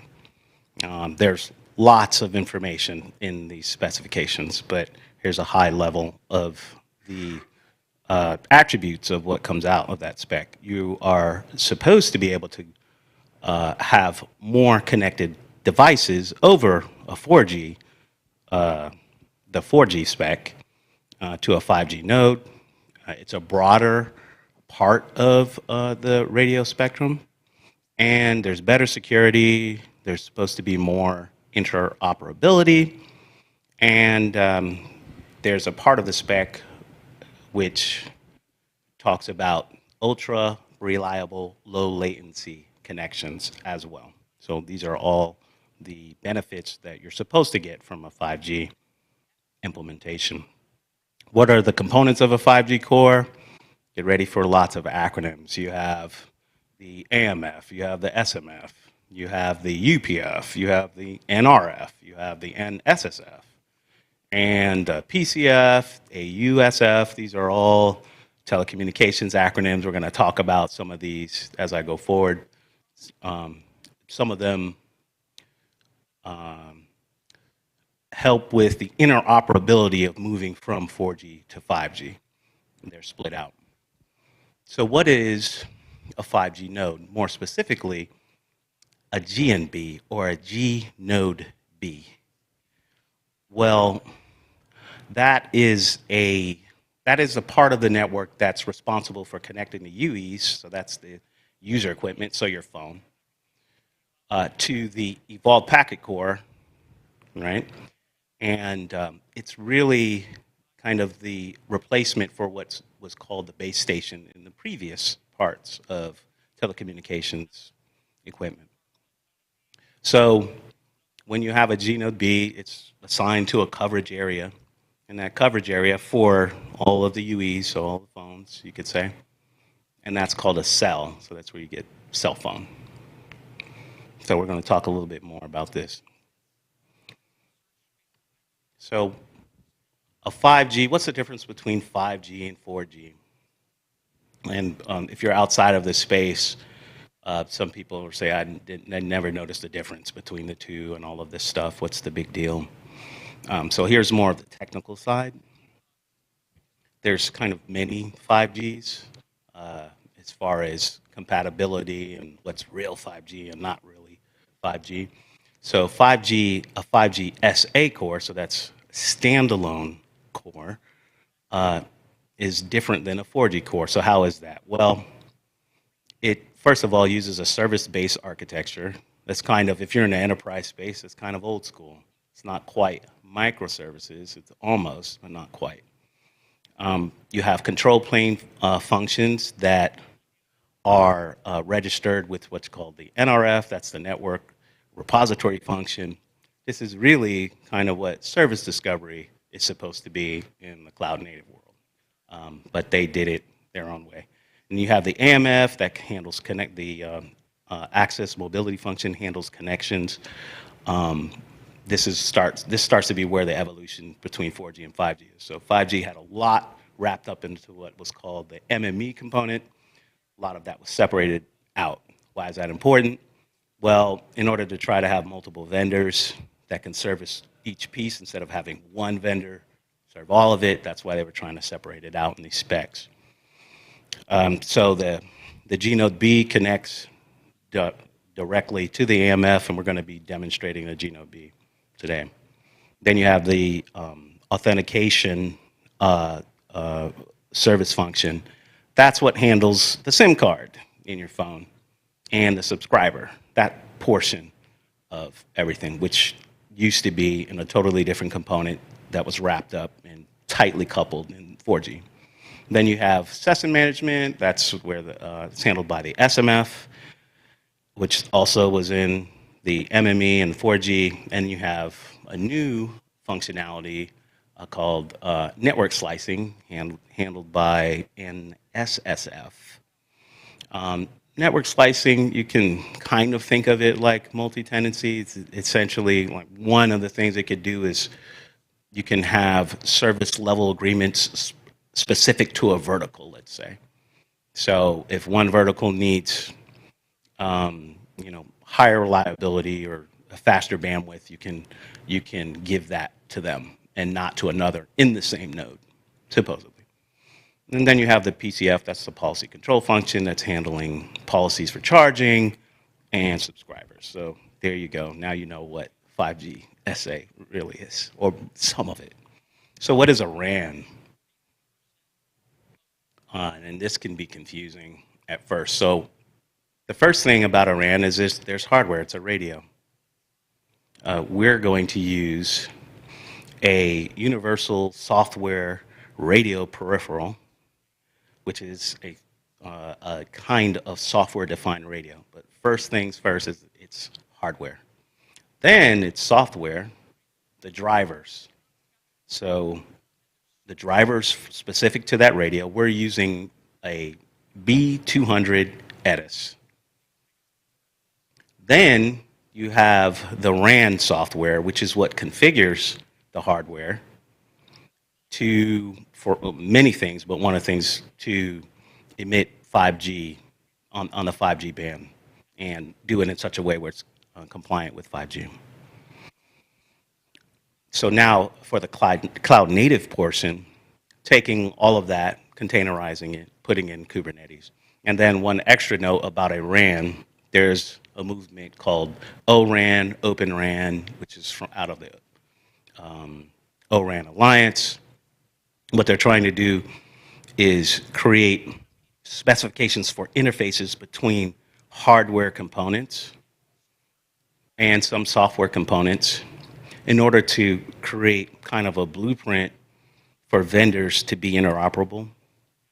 It's more or less not really implemented as much as they would like at this point in time, but that is the hope. So how do you safely run a 5G node?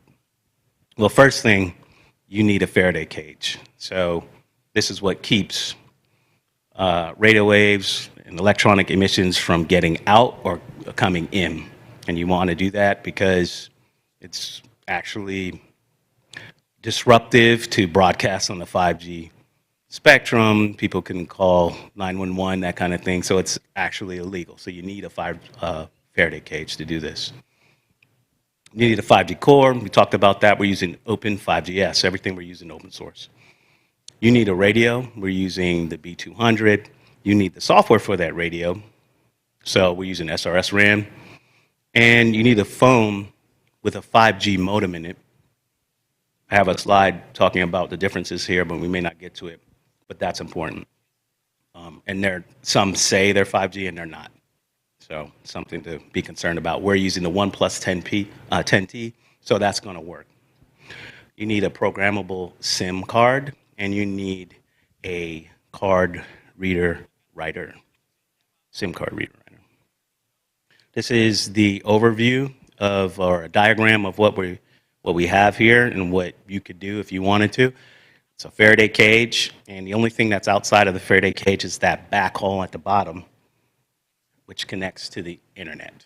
Inside of Faraday cage, you've got Kubernetes, it's a really kind cluster. You've got pods, you've got SRS RAN in one pod, and you've got Open 5GS, which is a set of pods in the other part of this diagram. And then outside of the node, you have the B200, that's the radio, the equipment, the hardware, and you have a 1+10T. All of that is inside of the Faraday cage. So now we're gonna do the demo.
So right now we're connecting the B200, and we're in a Zoom connected to the 5G node, which is this Dell over here that he's laying inside. And we're closing the Faraday cage. All right, so yeah, we've got Faraday cage here, and in there we've got the radio, the phone, and then I got my laptop here, Ethernet connected to the box, and that's essentially the backhaul out to the internet.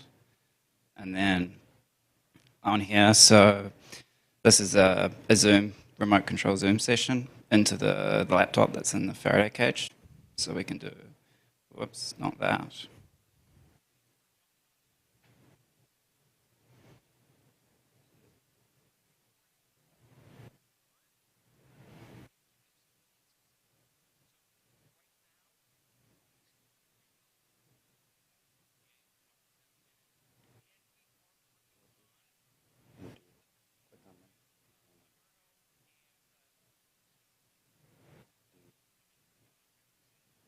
There we go. All right, so first thing we're going to do is start the radio.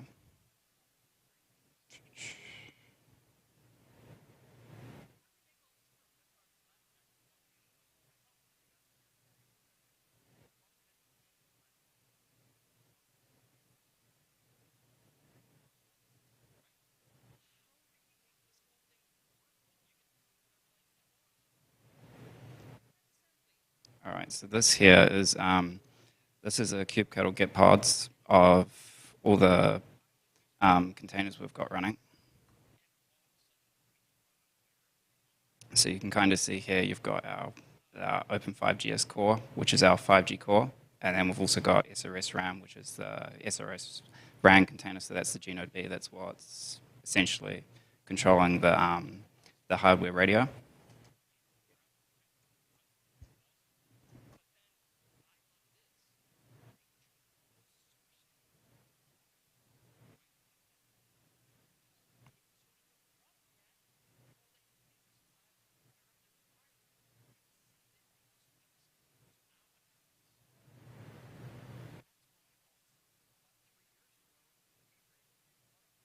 All right, and this here is we're running inside the container that's running the SRS RAN. So we're just going to start the G-Node B. Essentially, this is going to start the radio. And so this part here, it's loading firmware drivers and everything, and starting the broadcast. And then now that that's running, what we can do is go to the phone.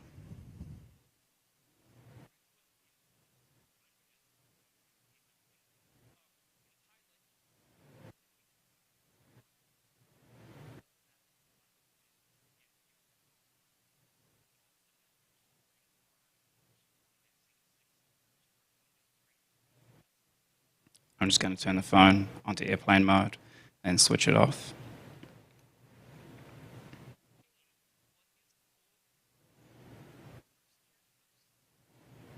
And then up the top here, kind of see that it just switched over to a 5G network. And I'm just going to try and make a phone call now from my phone to the phone number of the phone in the Faraday cage.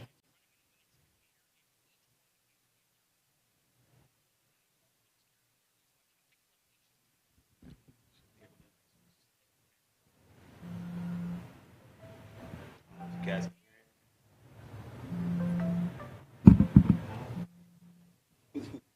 I can hear it over here. On the screen you can see it calling. You can see it, yeah. So that's the phone call coming in, essentially, so we could answer that and would have a phone call over our own 5G network that's going in through the backhaul. All right, thank you, Denver.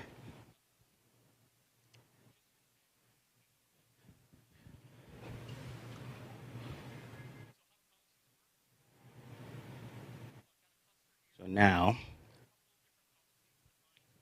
how do you install this thing? Essentially, you got your usual suspects. You have installing kind, and then installing a repo called the Open Verso repo for Open5GS. That's the core, but you have to use our values when you do that. Then you need to install the SRS RAN with our manifest that we have there. And that's going to be specific to the equipment. So this is the B200, and it's the band that we're using, which is band 3, which the 10T or 1+10T works with. Other phones work with different ones. That's where just probably you want to go ahead and use the same phone we're using. And then this, you'd want to do a kubectl exec in order to start the G-Node B. What can you do with this thing? All right, so you can play with different 5G bands safely, like CBRS. Has anyone here heard of helium at all? You've heard of helium? So they use CBRS in that project. So it's kind of 5G, but not. It's just the band, but they're not doing what's called a standalone. So they're doing non-standalone. So it's really 4G actually. But we can test interoperability. That's what we're doing. That's what we want to use it for. You can enhance your understanding of 5G networks, which is different than the RAN. You can also understand and learn about RAN components. You can experiment with the IoT on the 5G band. You can test high reliability, low latency projects like X apps in the RAN. which is a hot thing within telco. And you can experiment with network slicing, like I said before. It's kind of like, in a way, multi-tenancy. What is private 5G? This is the main use case for playing around with something like this, probably. Basically, it is when you have some entity, individual, most likely a business, they license part of the 5G spectrum, and they use it within a restricted area, like a warehouse or a parking lot or something. Why would you want to do that? Well, remember, 5G allows for higher connectivity, a higher concentration of devices. And then, so one use case for that is smart manufacturing. All the robots, all the IoT devices within a manufacturing facility. Also hospitals, that's another one. Another use case is the ultra reliable low latency use case. So robots oftentimes in smart manufacturing, sometimes they require low latency and high reliability. Definitely drones, there are one that requires that. And then again, medical devices. So our roadmap for this thing is we want to integrate into CI/CD pipelines. We want to integrate to some of the testing frameworks out there. Project Silva is one. And CNF Test Suite is one that we work on. We want to have other demonstrations of this. So what does it look like for cloud native observability to be applied to a 5G node? We don't have that here. We'd like to demo that. Also chaos testing. Ecosystem collaboration, like I was saying, a test harness for the 3GPP specs for 5G, making it so that you can test and mock and stub out components, and then a vendor can put one component in, like UPF or something, and then test to see if it's actually interoperable. Right now, oftentimes vendors, it's all or nothing. One vendor will supply all of it, and maybe one or two, and it should be plug and play. Same thing for ORAN, Open RAN. That's really about the interfaces between the hardware. We want to test that as well. And then also within telco, there's heterogeneous cluster use case. Basically, a lot of the towers that you see out there, they actually have different hardware specs. So they have different clusters, Kubernetes clusters in them, and they have different configurations because the hardware is different. They call it dimensioning within telco. So we want to maybe, there's a project called Nephi out there that tries to handle this use case. We want to be able to, we want to write a kept package for RCNN, and so that it can help test canary deployments and chaos testing, just deploying to heterogeneous environments. All right, and you can connect with us on the CNCF Test Suite repo, and we also have a meetup group, Austin Software Cooperatives, at Volt Co-op on Twitter, and Hal at Volt Co-op on email. All right, thank you. We have some time for questions. Anyone?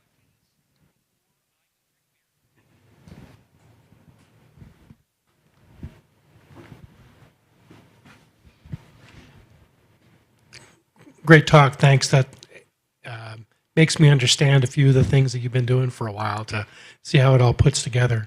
How? I wish. You want to give us some access? I'll work on it. Okay. Right. Anyone else? Because I didn't get it. How did the external phone connect with the one inside? Like somewhere there must have been a gateway. The phone is inside. Yeah, but there is the network. Yeah. Your like private network, and the phone was running in the, I guess, real network. Or see the backhaul there? That's connected to the internet. This thing, that's an Ethernet cable. So we wired this is a Dell. Yep. Ethernet out here, so it's doing connection through Ethernet safely. And the call, like from the phone of your friend from outside, how did it connect to the inside? So it's going over the internet. So we did a WhatsApp call. Okay, so WhatsApp call, not a cellular phone. Oh, okay, yeah. okay. Then I get it. Mm-hmm. That's Yeah, cool. All right. If that's it, that was the last one for today. Thank you very much again, Watson and Denver. We close for today.